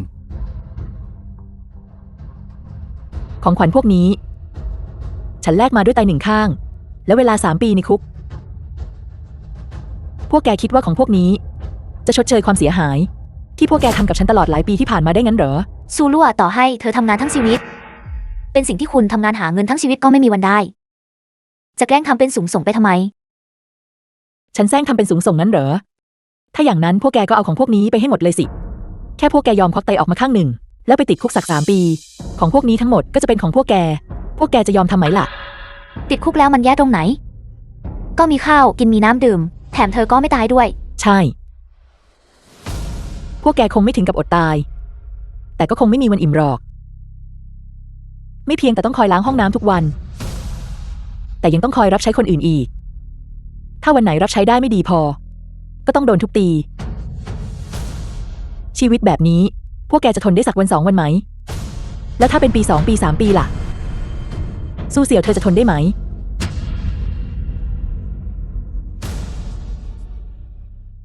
ในสายตาของพวกแก สิ่งที่เรียกว่า สมบัติล้ำค่าพวกนี้ ฉันไม่เห็นจะสนใจมันเลยสักนิด ลั่วถ้าเจ้าไม่ชอบของพวกนี้ เราหาอย่างอื่นมาให้เจ้าก็ได้ ฉันรู้ ว่าเจ้าลำบากมามาก แต่ให้โอกาสพวกเราหน่อยเถอะ ให้เราได้ชดเชยให้เจ้าได้ไหม แม่ขอร้องล่ะ อะไรที่ผ่านไปแล้วก็ให้มันผ่านไปเราอย่าไปพูดถึงมันอีกเลยนับจากนี้เป็นต้นไปพ่อกับแม่จะชดเชยให้ลูกเอง ใช่ลั่วเจ้าอยากได้อะไรก็บอกมา ไม่ว่าจะเป็นอะไร ไม่ว่าจะมีค่าแค่ไหน ไม่ว่าหายากเพียงใด The film เพียง was แค่เจ้าเอ่ยปาก translated ต่อให้พี่ and ต้องพลิกแผ่นดินหา narrated by M Media. พี่ก็จะหามาให้เจ้า ทำไมพวกแกถึงไม่เข้าใจ ไม่ใช่ทุกอย่าง ที่จะซื้อได้ด้วยเงิน จะมีอะไรที่เงินซื้อไม่ได้ก็ละพ่อรวยจะตายไปลูกอยากได้เงินเท่าไหร่ละพ่อให้ลูกได้ทุกอย่างนั่นแหละในบัตรนี้มีอยู่3 ล้านเอาไปใช้ก่อนนะอยากซื้ออะไรก็ซื้อเลยถ้าบัตรเดียวไม่พอก็เอาไป2 ใบ3 ใบเลยก็ได้ทั้งหมดนี้ให้ลูกนะบัตรพวกนี้ไม่มีใบไหนที่มีเงินต่ำกว่าล้านหรอกเอาไปใช้ตามสบายเลยนะ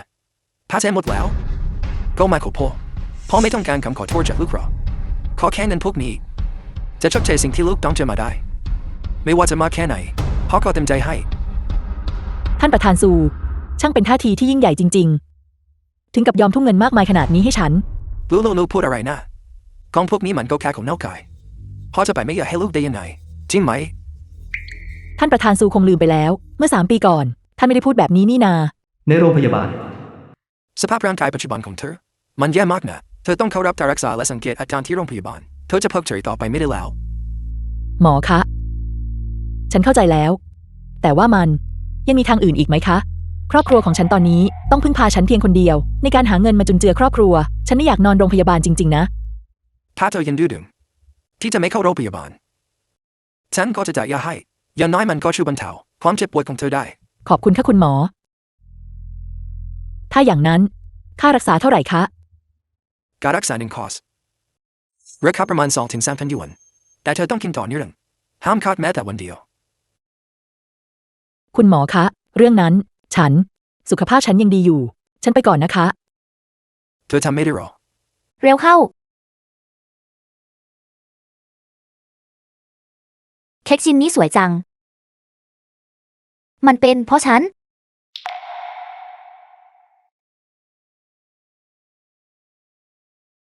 พ่อคะ ทำไมถึงมาสายขนาดนี้เกิดอะไรขึ้นหรือเปล่า ค่าเช่าเดือนนี้ของฉันขอไม่จ่ายได้ไหมคะ ลูกก็โตแล้วนะถึงเวลาที่ต้องช่วยแบ่งเบาภาระครอบครัวบ้านเรื่องในอนาคตไม่ต้องมาพูดกับฉันอีกฉันไม่อยากฟัง แต่ฉันจำเป็นต้องใช้เงินจริง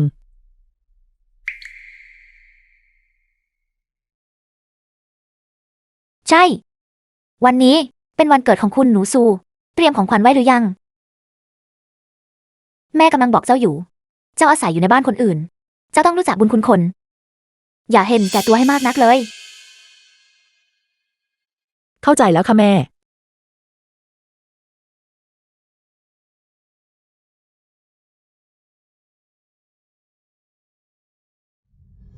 เหมาะกับเจ้า ดีจังเลย ผมพ่อเจ้าดูยุ่งเหยิงไปหมด ฉันไม่นึกเลยว่านั้นแค่ไม่กี่ร้อยจะสำคัญกับพวกคุณขนาดนี้ ท่านประธานซูยังคงอยู่สูงส่งเสมอ คนอย่างพวกคุณจะไปเข้าใจอะไร คนตัวเล็กตัวน้อยพวกนี้ เงินแค่ไม่กี่ร้อย ถึงกับทำให้ชีวิตพังได้เลยเหรอ ลัวลัว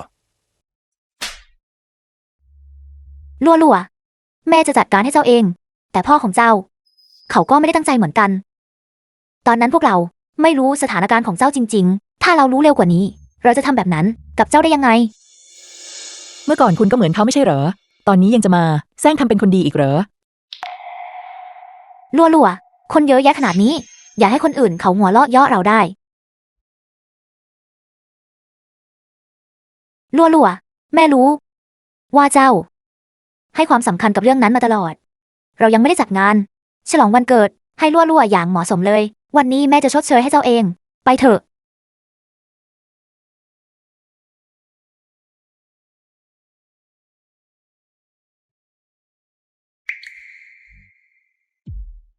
ลัวๆ ที่ผ่านมา เราไม่เคยจัดงาน ฉลองวันเกิดให้เจ้าเลย ต่อจากนี้ไปไม่ว่าเจ้าจะอยู่ที่ไหน เราจะไม่มีวันพลาดวันเกิดของเจ้าอีก ดูสิ แม่เตรียมไว้ให้เจ้า โดยเฉพาะเลยนะ เค้กมะม่วงที่เจ้าชอบที่สุด การฉลองวันเกิดไม่ใช่ว่าต้องอธิษฐานขอพรหรอกหรือ วันนี้ ไม่ว่าเจ้าจะขออะไร แม่รับประกันเลย ว่ามันจะเป็นจริงแน่นอน เค้ก The มะม่วง film เหรอ was translated and ขนาดฉัน narrated แพ้มะ by ม่วงคุณ M Media. ยังไม่รู้เลย ไม่ต้องพูดถึงการชดเชยเลย ไม่ตลกไปหน่อยเหรอ จะเป็นไปได้ยังไง เจ้าไม่ชอบมันที่สุดหรอกหรือ คนที่ชอบกินมะม่วงที่สุดคือซูเสียต่างหาก ที่บ้านมีมะม่วงติดไว้ตลอด แต่คุณเคยเห็น ฉันแต่มะม่วงสักคำไหม ดูความจำแม่สิ ในเมื่อเจ้าไม่ชอบ ครั้งหน้า แม่จะหาอย่างอื่นมาให้เจ้าแทน ไม่จำเป็น จะไม่มีครั้งหน้าอีก สิ่งที่คุณทำมีแต่จะทำให้ฉันรู้สึกว่า คุณมันจอมปลอมสิ้นดี ลัวๆ แม่เคยละเลยเจ้า เป็นความผิดของแม่เอง ให้โอกาสแม่สักครั้งเถอะนะ ให้แม่ได้ชดเชยให้เจ้า แม่จะไม่ทำพลาดอีกแล้วลัวๆ ดูสิ แม่ซื้อเค้กมาให้ด้วยนะ อธิษฐานขอพรเถอะ วันนี้ไม่ว่าเจ้าจะขออะไร มันจะเป็นจริงแน่นอน มันต้องเป็นจริงแน่ แม่สัญญา นี่เพื่อชดเชย พฤติกรรมที่ทำร้ายเจ้าในอดีตทั้งหมด แม่ควรจะชดเชยให้เจ้า ต่อให้เจ้าจะให้แม่ปีนภูเขามีดอ แม่ก็จะทำ ได้สิ งั้นคำขอของฉันคือ ให้ร่างกายของฉันกลับมาแข็งแรงสมบูรณ์ คุณทำได้ไหมล่ะ จะเป็นไปได้ยังไง คุณหนูตระกูลซูคนนี้ ขาหักไปแล้ว เป็นไปไม่ได้หรอกที่จะงอกกลับมาใหม่ใช่ไหม ตระกูลซูเอาให้ตระกูลซูจะร่ำรวยและมีอำนาจและยังไงล่ะเป็นลูกสาวที่เคยดีๆให้กลายเป็นแบบนี้มันสายเกินไปที่จะมาเสียใจแล้ว คุณหนูตระกูลซูคนนี้น่าสงสารจริงๆ นึกว่าจะได้กลับไปอยู่กับครอบครัวเศรษฐี แต่ไม่นึกเลยว่าตระกูลซูจะโหดร้ายขนาดนี้ น่าสมเพชจริง ลัวๆ แม่สัญญา แม่จะหา หมอที่เก่งที่สุดในโลกมาให้เจ้า จะหาอุปกรณ์ขาเทียมที่ดีที่สุดในโลกมาเปลี่ยนให้เจ้า ฉันไม่ต้องการขาเทียม สิ่งที่ฉันต้องการคือขาที่ครบถ้วนและแข็งแรง ทำได้ไหมล่ะ ๆลัวพวกเราก็อยากให้ลูกสุขภาพดีนะ แต่ว่าต่อให้พลิกแผ่นดินหาขาของลูกก็คงกลับมาเหมือนเดิมไม่ได้ เทคโนโลยีสมัยนี้ก้าวหน้ามาก เพียงแค่เจ้ามีความสามารถพอใช้ขาเทียม มันก็ไม่ต่างกันหรอกกับขาจริงๆของเธอ ฉันเข้าใจแล้ว เธอจงใจทำแบบนี้สินะ นี่มันเป็นไปไม่ได้เลยที่จะทำสำเร็จ เป็นเธอเอง ที่ทำร้ายร่างกายตัวเอง แล้วยังจะมาโทษพ่อกับแม่ ฉันเข้าใจแล้ว เธอเนี่ยน่าไม่อายจริง นั่นหมายความว่าทำไม่ได้ใช่ไหม ๆลัวๆ เจ้าลอง เปลี่ยนคำขอดีไหม เจ้า อย่าทำให้พวกเราลำบากใจเลย ในเมื่อคุณทำไม่ได้ แล้วเมื่อกี้ทำไมถึงไม่พูดอะไรเลย สัญญากับฉันว่าจะทำได้แน่ๆ สวีซูวา คุณนั่นแหละคือคนที่จอมปลอมที่สุดที่นี่ และน่ารังเกียจที่สุดด้วย ลัวๆ เจ้า พูดแบบนั้นได้ยังไง ฉัน อะไรนะ แกล้งป่วยเป็นลม ต่อหน้าฉันอีกหรือไง มุกเดิมๆแบบนั้น ใช้กับฉันไม่ได้ผลหรอก ลัวๆ แม่ไม่ได้ตั้งใจจะทำแบบนั้น ในเมื่อคำขอของฉันเป็นจริงไม่ได้ เค้กนี่ก็ ไม่มีค่าอะไรให้เก็บไว้หรอก ในเมื่อคุณทำไม่ได้ ก็อย่ามาพูดเรื่อง ชดเชยอะไรกับฉันอีกเลย ซูลั่ว อะไรนะ คุณชายซูจะสั่งสอนฉันอีกแล้วเหรอ พี่รู้ว่าเธอโกรธแต่ว่าพวกเราไม่ได้ตั้งใจทำแบบนั้นเรื่องที่พวกเราปฏิบัติกับเธออย่างน้อยเธอก็ควรให้โอกาสพวกเราได้แก้ตัวบ้างจริงไหม ตอนที่พวกคุณทำเรื่องพวกนั้นเมื่อก่อนทำไมไม่คิดถึงวันนี้บ้างล่ะ ตอนนี้จะมาแซงพูดเรื่องชดเชยให้ฉันเนี่ยนะ ความเจ็บปวดที่ฉันได้รับ มันจะทดแทน ด้วยเงินและของหรูหราพวกนี้ได้เหรอ พี่รู้ว่าเธอคงดูถูกเรื่องพวกนี้ ตอนนั้น มันเป็นความผิดของพวกเราจริงๆที่ทำให้เธอไม่ได้เรียนหนังสือเรื่องนี้เป็นสิ่งที่พวกเราเสียใจมาตลอดเอาล่ะพี่ใช้ฐานะทายาทของกลุ่มบริษัทสู่รับประกันว่าพี่จะทำให้เธอได้เรียนต่อ ฉันเรียนต่อได้งั้นเหรอ เลิกคุยโวได้แล้ว ฉันอายุเกินเกณฑ์ไปแล้วแถมยังมีประวัติอาชญากรรมโรงเรียนไหนจะรับฉัน ลัวๆเชื่อพี่นะพี่บอกแล้วไงว่าพี่จะส่งเธอเข้าเรียนและพี่จะทำมันให้ได้เธอเลือกโรงเรียนที่อยากเรียนมาได้เลย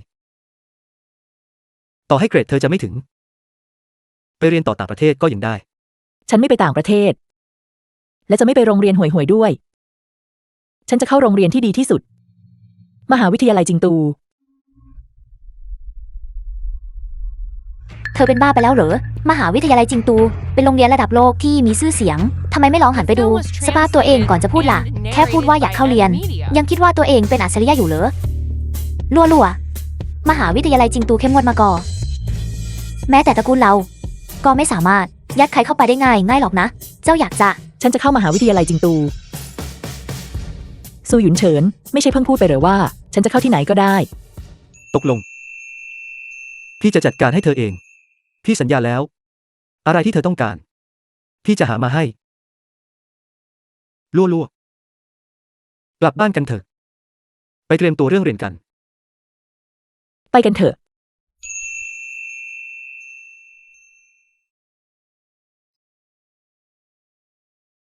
ซูลั่ว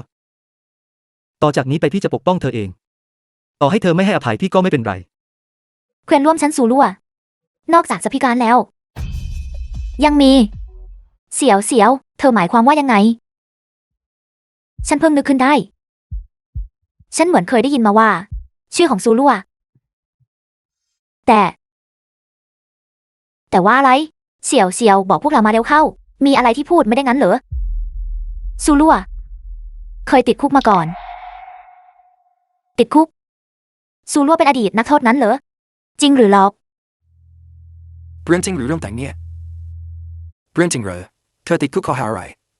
ถ้าเรื่องนี้หลุดออกไปคนอื่นจะมองมหาวิทยาลัยจิงตูของเรายังไง จริงๆแล้ว ฉันก็ได้ยินมาเหมือนกัน ว่าเธอ มาจากครอบครัวที่ยากจนมาก แล้วไปเป็นคนรับใช้ในบ้านคนรวย จากนั้นก็ฉวยโอกาส ตอนที่เจ้าของบ้าน ไม่อยู่ขโมยสร้อยคอไป จริงเหรอในเมื่อไม่มีใครเชื่อฉัน ก็ถามเจ้าตัวดูสิซูลั่วก็ยืนอยู่ตรงนี้ไม่ใช่เหรอซูลั่วเธอเคยติดคุกจริงๆเหรอ เธอพูดถูกแล้ว ฉันเคยติดคุกมา มหาวิทยาลัยจิงตูปล่อยให้ คนแบบเธอเข้ามาได้ยังไง มีหน้าละถึงได้เริ่ม แกล้งลมแล้วเรียกร้องความสงสารตั้งแต่มาถึง ที่แท้ก็มีประวัติอาชญากรรมนี่เอง บอกให้รู้นะ คนอย่างเธอน่ะ ควรใส่หัวออกไปจากมหาวิทยาลัยจิงตูซะ เอาไปจากมหาวิทยาลัยจิงตูซะ ออกไปจากมหาวิทยาลัยจิงตูเดี๋ยวนี้ แต่ฉันยืนอยู่ตรงนี้ได้ด้วยความสามารถของฉันเองทำไมฉันต้องไป ด้วยอำนาจอะไร ก็เพราะนิสัยแย่ต่อของเธอนั่นแหละ มหาวิทยาลัยจิงตูไม่ต้อนรับคนแบบเธอหรอก จริงที่สุดไม่ใช่แค่เป็นอดีตนักโทษที่เคยติดคุก แต่ยังใส่ร้ายเสี่ยวอย่าว่าแกล้งทำเป็นน่าสงสารอีก พวกเราที่มหาวิทยาลัยจิงตูไม่ต้องรับคนแบบเธออย่างเด็ดขาด หรือว่าจะเป็นอย่างที่เสี่ยวอย่าพูดจริง ๆ หรือว่าเธอแอบมีความสัมพันธ์อะไรกับอาจารย์หวังกันแน่ จะโจมตีฉันก็ทำไป แต่อย่าดึงคนอื่นเข้ามาเกี่ยว อาจารย์หวัง เขาไม่รู้หรอกว่าฉันเคยติดคุก ที่เขาเอ็นดูฉันก็เพราะฉันเรียนดีต่างหาก เท่าที่ฉันรู้ซูลั่วดูเหมือนจะเพิ่งออกจากคุกมาได้ไม่นาน เป็นไปได้ยังไงที่จู่ตอเธอจะทำข้อสอบยากต่อแบบนั้นได้ มันยากขนาดนี้ไม่น่าสงสัยหน่อยเหรอใช่เลย เธอไม่ได้ใช้วิธีสกปรกทางเทคโนโลยีเพื่อโกงเข้ามาใช่ไหมคนอย่างเธอน่ะจะบอกว่าสอบเข้ามาด้วยความสามารถตัวเองใครเขาจะไปเชื่อกัน หรือว่า เธอจะเป็นอย่างที่เสี่ยวอย่าพูดจริงๆที่มีความสัมพันธ์ไม่เหมาะสมกับอาจารย์หวัง ฉันจะพูดอีกครั้งนะ ฉันไม่ได้โกง ฉันไม่มีความสัมพันธ์ส่วนตัวกับอาจารย์คนไหน ที่มหาวิทยาลัยจิงตูทั้งนั้น เหตุผลเดียวที่ฉันยืนอยู่ตรงนี้ได้ ก็เป็นเพราะว่าฉันพยายามมากกว่าพวกคุณก็เท่านั้น พยายามมากกว่าเธอ เลิกดื้อดึงได้แล้ว อาจารย์หวังมีชื่อเสียงที่ดีมาโดยตลอด พวกเราเต็มใจที่จะเชื่อใจอาจารย์หวัง ในเมื่ออาจารย์หวังไม่ใช่ปัญหา ปัญหาก็คือเธอนั่นแหละ ใช่ไหมล่ะ เธอเพิ่งกลับมาจากห้องพักอาจารย์ใช่ไหม เทคโนโลยีที่ใช้คงต้องยังอยู่กับเธอแน่ๆ ฉันจะตรวจค้นตัวเธอ อย่ามาแตะต้องตัวฉัน ฉันบอกว่าไม่ก็คือไม่ ทำไมต้องทำตัวมีพิรุธขนาดนั้นด้วย ให้ฉันตรวจดูแล้วก็จะรู้ความจริง ไม่ใช่หรือ ฉันเป็นคนมีศักดิ์ศรี เธอไม่มีสิทธิ์มาค้นตัวฉัน ไม่มีสิทธิ์ ทำไมฉันถึงจะไม่มีสิทธิ์ เธอเป็นอดีตนักโทษที่มีประวัติอาชญากรรม ในฐานะพลเมืองดี ฉันสงสัยว่าเธอกำลังจะก่ออาชญากรรมอีก การค้นตัวเธอ มันผิดตรงไหน ซูลัว The film was ให้เสี่ยวยา translated ค้นตัว and เธอเถอะ narrated by M. Mina. ไม่อย่างนั้น เราจะเอาอะไรไปบอกเพื่อนร่วมชั้นคนอื่น ศักดิ์ศรี ถ้าเธอมีศักดิ์ศรีจริง ๆ แล้วเธอจะไป ติดคุกข้อหาขโมยของได้ยังไง ขโมยของนั่นเหรอ นั่นน่ะหรือศักดิ์ศรีของเธอ ฉันไม่ได้ขโมย ซูลัว ในเมื่อทำไปแล้ว ก็ควรกล้ายอมรับสิ เธอจะปฏิเสธ ความผิดที่ตัวเองทำเพียงเพื่อรักษาหน้าตัวเองไม่ได้หรอกนะ กล้าทำแต่ไม่กล้ายอมรับ มีหน้าละถึงไม่อยากให้คนตัว หรือว่ากลัวว่าจะถูกค้นเจออะไรหรือ ฉันไม่เข้าใจจริงๆว่าคนอย่างเธอเอาความแปลมาจากไหนถึงได้หนาดานมาที่มหาวิทยาลัยชิงโต ซูเสี่ยว ฉันไม่ได้ขโมยอะไรทั้งนั้นจริงไหม เธอรู้อยู่แก่ใจไม่ใช่เหรอ ทำไมถึงชอบโยนความผิดไปให้คนอื่นอยู่เรื่อย นอกจากฉันจะไม่ได้ขโมยอะไรแล้ว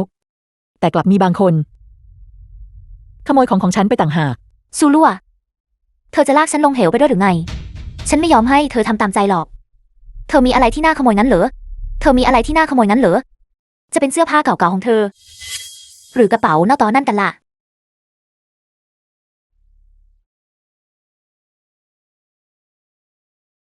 ซูลัว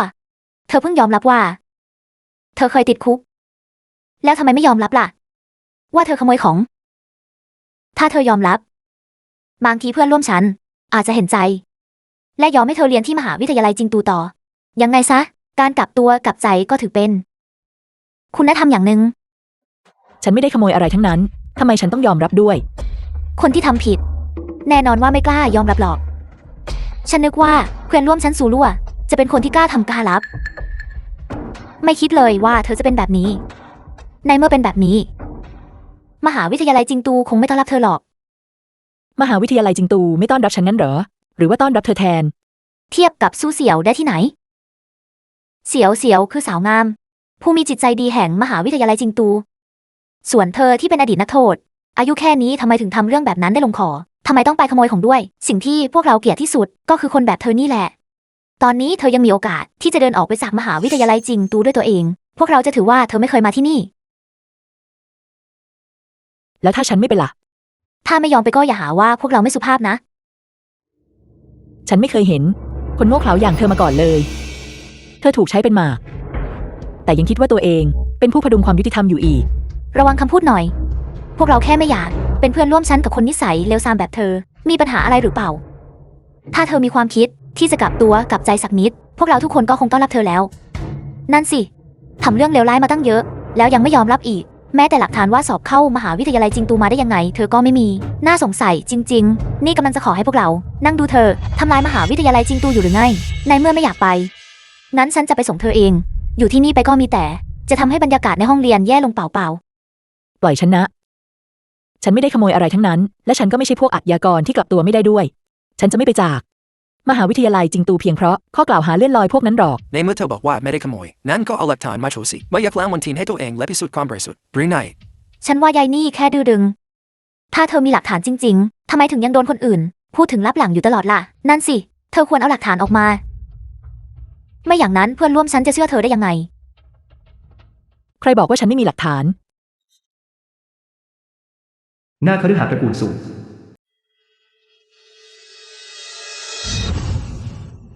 แบบนี้จะดีเหรอ ถ้าลั่วมีประวัติอาชญากรรมขึ้นมาจะทำยังไง ไม่ต้องห่วงค่ะแม่ถึงเวลานั้นเราค่อยเอาภาพจากกล้องวงจรปิดออกมา แล้วบอกว่าเป็นเรื่องเข้าใจผิดช่วยซูลั่วล้างประวัติให้เธอ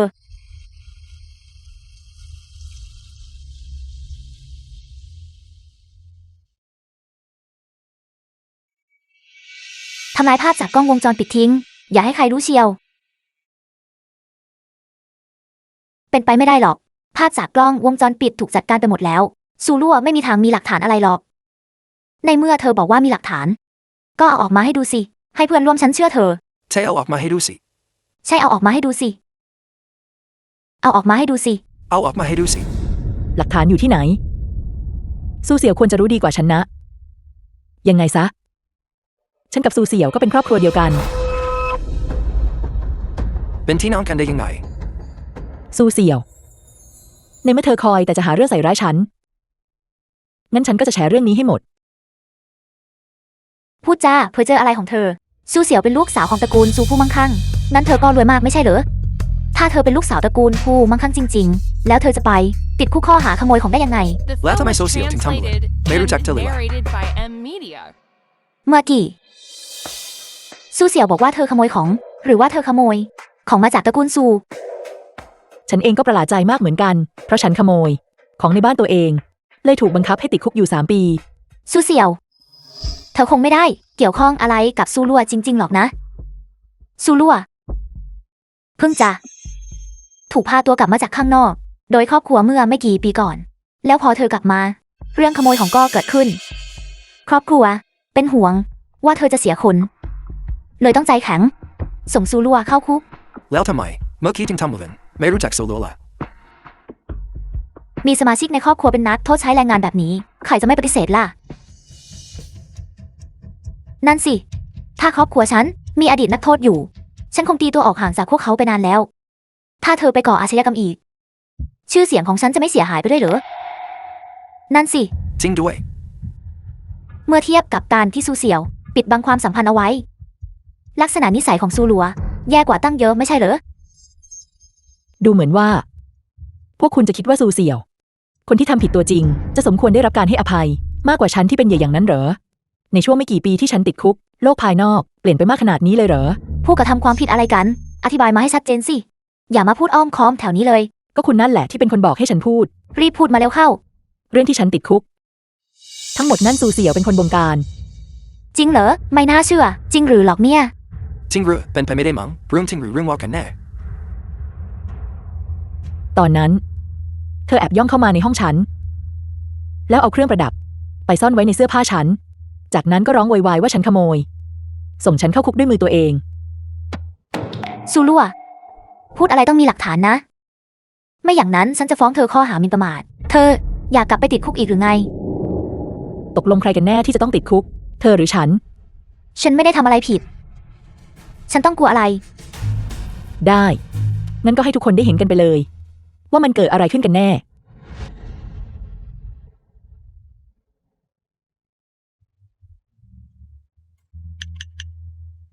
ฮัลโหล นี่สถานีตำรวจใช่ไหมคะ เรื่องมีอยู่ว่า เมื่อ3 ปีก่อน ฉันถูกจำคุกในข้อหาลักทรัพย์ แต่ความจริงแล้ว ฉันถูกคนอื่นใส่ร้าย ฉันทราบสถานการณ์ของพวกคุณแล้วคุณหนูโซฉันต้องขอเตือนคุณอย่างจริงจังการแจ้งความไม่ใช่เรื่องเล่นๆนะประวัติอาชญากรรมโดยหลักการแล้วแก้ไขไม่ได้ถ้าผลการตรวจสอบของเราไม่ตรงกับที่เธอกล่าวอ้างเธอก็จะต้องเผชิญกับบทลงโทษที่รุนแรงกว่าเดิมแน่ใจนะว่าสิ่งที่พูดเป็นความจริงทั้งหมด ฉันยืนยันว่าทุกคำที่ฉันพูดเป็นความจริง หากมีคำเท็จแม้แต่นิดเดียว ฉันยินดีรับโทษทุกประการ เจ้าหน้าที่คะอย่าไปเชื่อคำพูดของเธอ เพียงเพราะคำพูดลอยต่อเลย ไม่ต้องห่วงเราจะตรวจสอบอย่างเข้มงวดเราจะไม่ปกป้องคนที่คนใดเด็ดขาดเธอบอกว่ามีหลักฐานนั้นหลักฐานอยู่ที่ไหน กำลังมาแล้ว ซูลัวหลักฐานของเธอ มันงอกขาเดินมาเองได้ หรือนั่งแท็กซี่มาล่ะ ฉันว่าเธอไม่มีหลักฐานอะไรเลย เธอแค่ถ่วงเวลาไปวันต่อ ทำไมต้องร้อนรนขนาดนั้นล่ะ เดี๋ยวมาถึงก็รู้เอง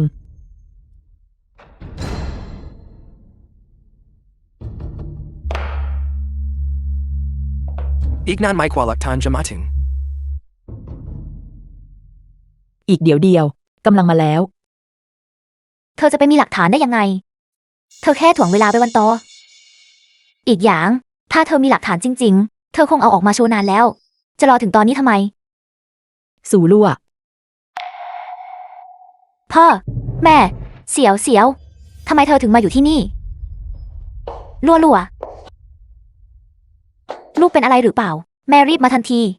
ที่ได้ข่าว เกิดอะไรขึ้นทำไมลูกถึงเรียกตำรวจมา ลูกไม่ได้รับบาดเจ็บใช่ไหม บอกพ่อมาว่าเกิดอะไรขึ้น เดี๋ยวพ่อจัดการให้เอง พ่อคะแม่คะทำไมพ่อกับแม่ถึงมาอยู่ที่นี่ ทุกคนใจเย็นก่อน เราค่อยๆคุยกันได้สถานการณ์เป็นแบบนี้ ตอนนั้นซูเสี่ยวแอบ The ย่องเข้า film มาใน was ห้องฉัน translated and หยิบเครื่อง narrated ประดับ by ไป M Media. แล้วเอาไปซ่อนในเสื้อผ้าฉัน และเธอก็เล่นบทเหยื่อหลังจากขโมยของไป ส่งฉันเข้าคุกด้วยมือตัวเอง ซูลั่วพูดอะไรต้องมีหลักฐานนะ ไม่อย่างนั้นฉันจะฟ้องเธอข้อหาหมิ่นประมาท เธอ อยากกลับไปชดใช้กรรมต่อในคุกหรือไง พ่อ แม่ซูลั่วมีหลักฐานในสิ่งที่นางพูด พวกท่านสองคนมาที่นี่ทำไมลั่วลูกเรียกพวกเรามาที่นี่ หวังว่าพ่อกับแม่ จะมาเป็นพยานให้ลูกนั้นเหรอ คุณโซสมาชิกในครอบครัวเนื่องจากความสัมพันธ์ที่พิเศษคำให้การของพวกคุณไม่อาจกระฟังได้ กระบวนการยุติธรรมจำเป็นต้องมีหลักฐานที่แนบแน่นเพื่อพิสูจน์ว่าเรื่องการขโมยของในตอนนั้น เป็นการใส่ร้ายป้ายสีการมีเพียงพยานบุคคลนั้นไม่เพียงพอ ซูลั่วนี่พวกท่านเรียกพ่อกับแม่มา เพียงเพื่อให้พวกท่านมาเบิกความเท็จให้งั้นหรือ ใครบอกว่าฉันไม่มี หลักฐานมัดตัว แม่ แม่มีหลักฐานใช่ไหมคะ วิดีโอจากกล้องวงจรปิด แม่ต้องเก็บมันไว้แน่ๆใช่ไหม นี่มัน เรื่องนี้เกิดขึ้นได้ยังไง แม่ เกิดอะไรขึ้นกันแน่ลั่วลูกรู้ได้ยังไง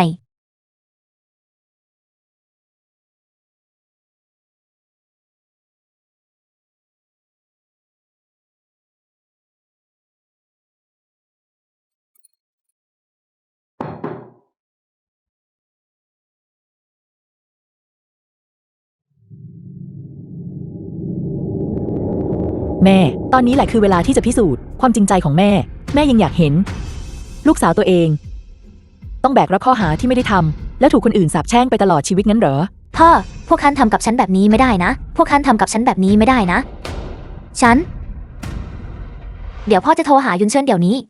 ให้เอาของมาส่ง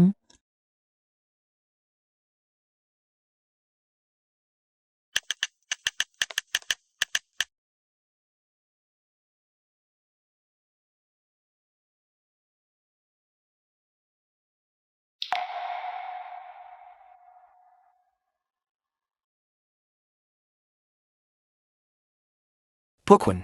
ไปกับเราเดี๋ยวนี้ แม่ ทำไม เสียว นี่คือสิ่งที่พวกเราติดค้างซูลั่วพวกเราต้องชดใช้ให้เขา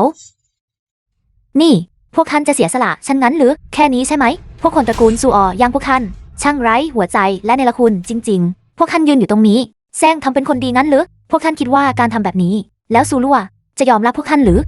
เลิกฝันไปเถอะ ไม่ว่ายังไง ลองดูท่าทีของซูลั่วสิ นางจะยอมรับพวกท่านได้ยังไงกัน ลึกต่อแล้ว นางไม่มีทาง เห็นค่าพวกท่านหรอก เราจะชดเชยให้สูลัว ของพวกนี้ ทั้งหมดนี้ไม่ใช่เพราะ เธอสร้างเรื่องเองหรือ ฉันหาเรื่องใส่ตัวแท้ๆ แล้วพวกท่านล่ะ ใช่ ถูกต้อง เรื่องบททดสอบซูลัวนั่น ฉันเป็นคนเสนอเอง แต่พวกท่านทุกคน ไม่ใช่ว่าเห็นดีเห็นงามด้วยหรอกหรือ ไม่ใช่ว่าพวกท่าน มีส่วนร่วมด้วยหรอกหรือ อย่ามาทำเป็นคนดี เสแสร้งอยู่ตรงนี้เลย ดูซูลัวตอนนี้สิ นางจะยอมรับพวกท่านไหม ในใจของนาง ไม่มีความจริงใจ ให้พวกท่านแม้แต่นิดเดียว ไม่เป็นไรหรอก ต่อให้ลู่จะเกลียดพวกเราไปตลอดชีวิต พวกเราก็จะใช้เวลาที่เหลือทั้งชีวิต เพื่อชดเชยให้เธอ นี่คือสิ่งที่พวกเราติดค้างเธอ คุ้มโทรไป เจ้าจะเอาอะไรมาชดเชย สู้หยุนเฉิน นายไม่มีทางชดเชยเรื่องนี้ได้หรอก นายจะต้องเสียใจ กับสิ่งที่ทำลงไป จากการสืบสวนของเรา แม้ซูเซียวจะเป็นผู้บงการ แต่พวกคุณทั้งสองคน ก็มีส่วนเกี่ยวข้องด้วย ทั้งการปกปิดและบิดเบือนความจริง ตามกฎหมายแล้ว พวกคุณไม่อาจหลีกเลี่ยงความรับผิดชอบเลยเช่นกัน เชิญมาร่วมกับพวกเราในการสืบสวน ความผิดพลาดที่พวกเราทำก็ควรจะ ได้รับการลงโทษ เราจะให้ความร่วมมือกับการสืบสวน เพียงแต่ตอนนี้ ช่วยให้เราได้พูดกับลูกของเรา อีกสักคำได้ไหม ลั่วพวกเราจะชดใช้ ให้กับความผิด ที่พวกเราก่อ ไม่ว่าบทลงโทษจะเป็นอย่างไร พวกเราขอน้อมรับ ขอแค่เพียง คืนความบริสุทธิ์ให้ลูกได้ เมื่อก่อนตาเราคงมืดบอดไปเล็กก็เรื่องวุ่นวายไว้เยอะเราแค่อยากทดสอบความจริงใจของลูกไม่นึกเลยว่าสุดท้ายแล้วคนที่ต้องพิสูจน์ความจริงใจจะเป็นพวกเราเอง ถ้าเรารู้ผลลัพธ์แบบนี้ตั้งแต่แรกทำไมตอนนั้นเราถึงทำแบบนั้นล่ะ หยุนเฉินซูลั่วเป็นน้องสาวคนเดียวของแกนะ ในระหว่างที่พ่อกับแม่ไม่อยู่ แกต้อง ดูแลน้องให้ดี ไม่ต้องห่วงค่ะแม่ ฉันกับลู่จะรอนะคะ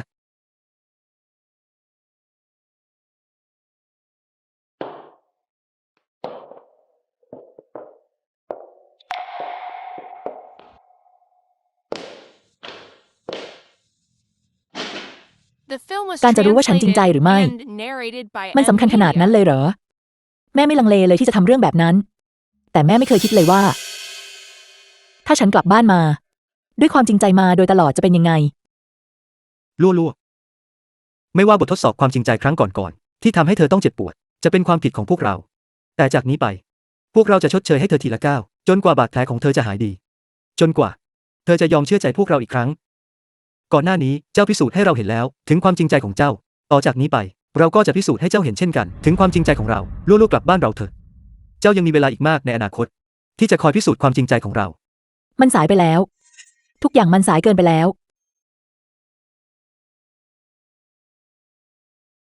ลู่ซูลู่โรงพยาบาลซูลู่ตื่นสิซูลู่ตื่นสิซูลู่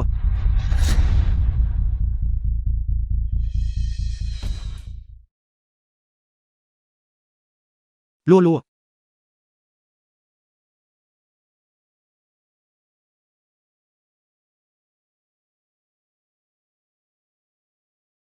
รื่องนี้เกิดขึ้นได้ยังไง เรื่องนี้เกิดขึ้นได้ยังไง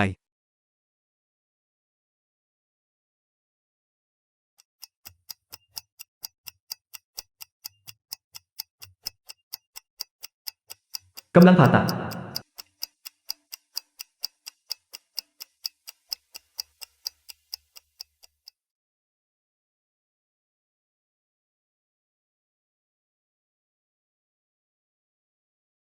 หมอ นางเป็นอย่างไรบ้าง น้องสาวของฉันเป็นอะไรไหม การรักษาผู้ป่วยก่อนหน้านี้ยังไม่ละเอียดรอบคอบพอร่างกายของเธอยังฟื้นตัวได้ไม่ดีนักและสภาพจิตใจก็ย่ำแย่ตอนนี้ได้เพียงครั้งเดียวที่เหลืออยู่ของเธอกำลังเข้าสู่ภาวะล้มเหลวการผ่าตัดเปลี่ยนไตคือหนทางรอดเดียวเท่านั้น ผ่าตัดเปลี่ยนไตงั้นหรือ ได้ ฉันจะให้คนเริ่มออกตามหาเดี๋ยวนี้ ต่อให้ต้องพลิกแผ่นดินหาทั่วประเทศ เจ้าต้องช่วยนางให้ได้ เวลาไม่พอแล้วร่างกายของผู้ป่วยถึงขีดจำกัดแล้วเธออาจจะอยู่ได้ไม่เกิน 2-3 วันนี้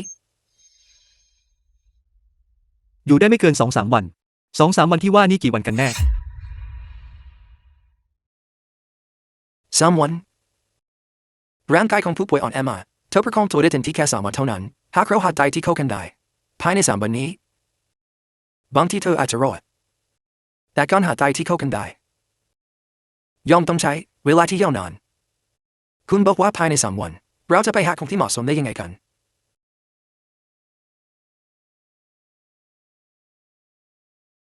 3 วัน จะเหลือเวลาแค่3 วันได้ยังไง ลู่ไม่ใช่เจ้าบอกหรือว่าอยากจะเกลียดพวกเราไปตลอดชีวิต ชีวิตนี้ จะเหลือเวลาแค่3 วันได้ยังไงกัน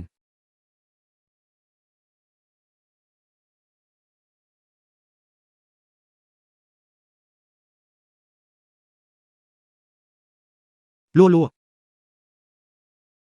ถ้ารู้ล่วงหน้าว่าเรื่องราวจะลงเอยแบบนี้ ตั้งแต่แรก เราคงไม่ทำบททดสอบความจริงใจนั่น ฉันเสียใจเหลือเกิน ฉันเสียใจที่ไม่ได้ห้ามพ่อกับแม่ไว้ตั้งแต่ตอนนั้น ทำให้เจ้าต้องพลาดช่วงเวลาทองในการรักษา ตอนนี้เจ้าถึงได้แต่นอน อยู่บนเตียงคนไข้ที่เย็นเยียบนี้ ฉันรู้ดีว่า ตอนที่พ่อกับแม่พบเจ้า พวกท่านดีใจกันมาก แต่ก็หวาดกลัวมากเช่นกัน ว่าการที่เจ้าเติบโตมาห่างไกลจากบ้าน เจ้าจะโกรธแค้นพวกเรา เพราะความถือดีร่วมกับพ่อและแม่ เราถึงได้ทำผิดพลาดไปมากมาย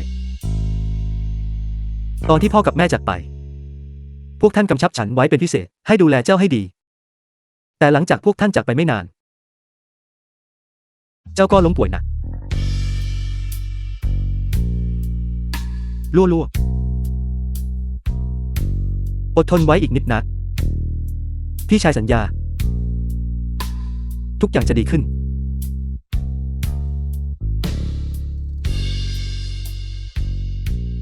ทุกอย่างจะดีขึ้น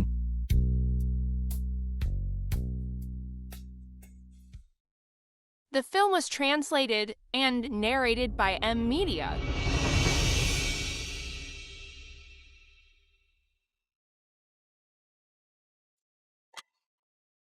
คุณคิดดีแล้วหรือยังผลกระทบหลังการผ่าตัดเปลี่ยนไตจะส่งผลกระทบอย่างรุนแรงต่อชีวิตประจำวันของคุณ ไม่ต้องพูดอะไรอีกแล้วฉันรู้เตรียมตัวผ่าตัดเถอะ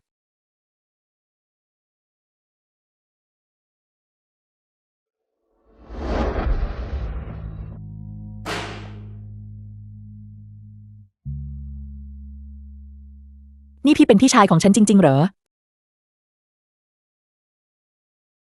วิเศษไปเลย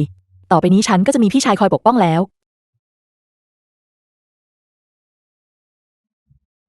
ลั่วพี่จะปกป้องเจ้าเอง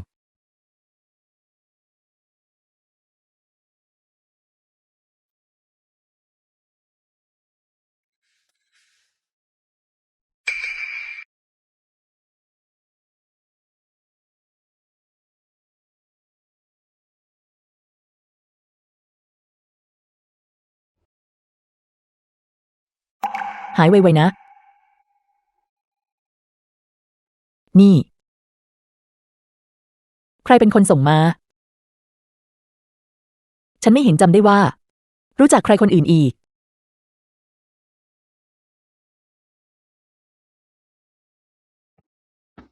ฟื้นแล้วสินะอาการของคุณดีขึ้นมาโชคดีที่มีคนบริจาคหัวใจให้คุณถึงรอดมาได้ร่างกายรู้สึกยังไงบ้างมีตรงไหนไม่สบายทั่วไหม ไม่ ดูเหมือนว่าคุณจะปรับตัวได้ดีทีเดียวอีกไม่นานก็คงออกจากโรงพยาบาลได้แล้วใช่คุณต้องระวังให้ดีห้ามเหนื่อยจนเกินไป ขอบคุณค่ะคุณหมอคุณหมอคะช่วยบอกฉันได้ไหมคะว่าคนที่บริจาคหัวใจให้ฉันคือใครขออภัยด้วยเรื่องนั้นผมบอกไม่ได้ผู้บริจาคกำชับไว้โดยเฉพาะว่าข้อมูลเป็นความลับพวกเขาคงไม่อยากให้คุณไปสนใจพวกเขามากนัก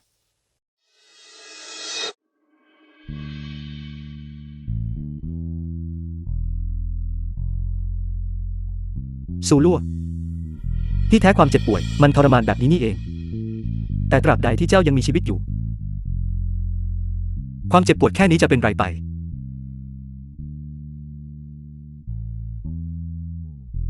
ขอบคุณค่ะคุณหมอ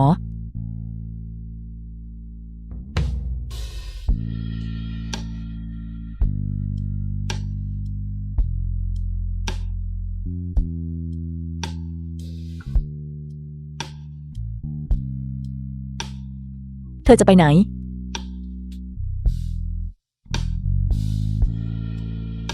พอดีมีธุระด่วนที่บริษัทพี่เลยต้องกลับไปจัดการเดี๋ยวพี่จะกลับมาหาเจ้าใหม่นะ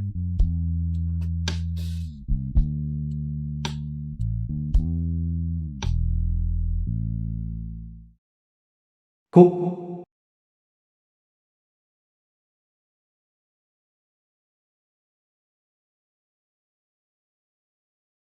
พ่อกับแม่ฉันมาเพื่อรับเจ้ากลับไปเจ้าลำบากมามากแล้วช่วงนี้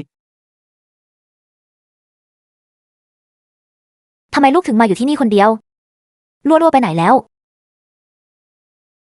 นั่นสินะลั่วจะมาหาพวกเราได้ยังไงกันต้องได้สัมผัสด้วยตัวเองถึงจะเข้าใจความทุกข์ของลั่วจริงๆพวกเราแค่พักอยู่ไม่นานเท่าไหร่ก็กลายเป็นแบบนี้ไปเสียแล้วแม่ไม่อยากจะนึกเลยว่าลั่วทนมาได้ยังไงในตอนนั้นเรื่องมันผ่านไปแล้วเรายังมีเวลาอีกเยอะในอนาคตที่จะใช้เวลาร่วมกับลั่วได้พ่อกับแม่ไม่ใช่ว่าลั่วไม่อยากไปรับพวกท่านหรอกนะวันนี้เขามีบรรยายที่มหาวิทยาลัยจิงตูเลยรีบมาไม่ได้ถ้าพวกท่านรีบออกรถตอนนี้อาจจะยังทันฟังการบรร The ยายของ film เขา was translated and วิ narrated เศษไปเลย by M เราจะ Media. รออะไรกันอยู่ล่ะ รีบไปสิอย่าให้ฉันต้องรอนานที่จะได้เจอซูลัว สุดท้ายนี้ฉันอยากจะบอกว่า หอประชุมมหาวิทยาลัยจินตู ไม่ว่าเธอจะอยู่ในช่วงชีวิตไหนก็ตาม เจ้าต้องมีความมุ่งมั่นที่จะพัฒนาตัวเอง มีเพียงความกล้าหาญเท่านั้น ที่จะฝ่าฟันอุปสรรค และเริ่มต้นชีวิตบทใหม่ได้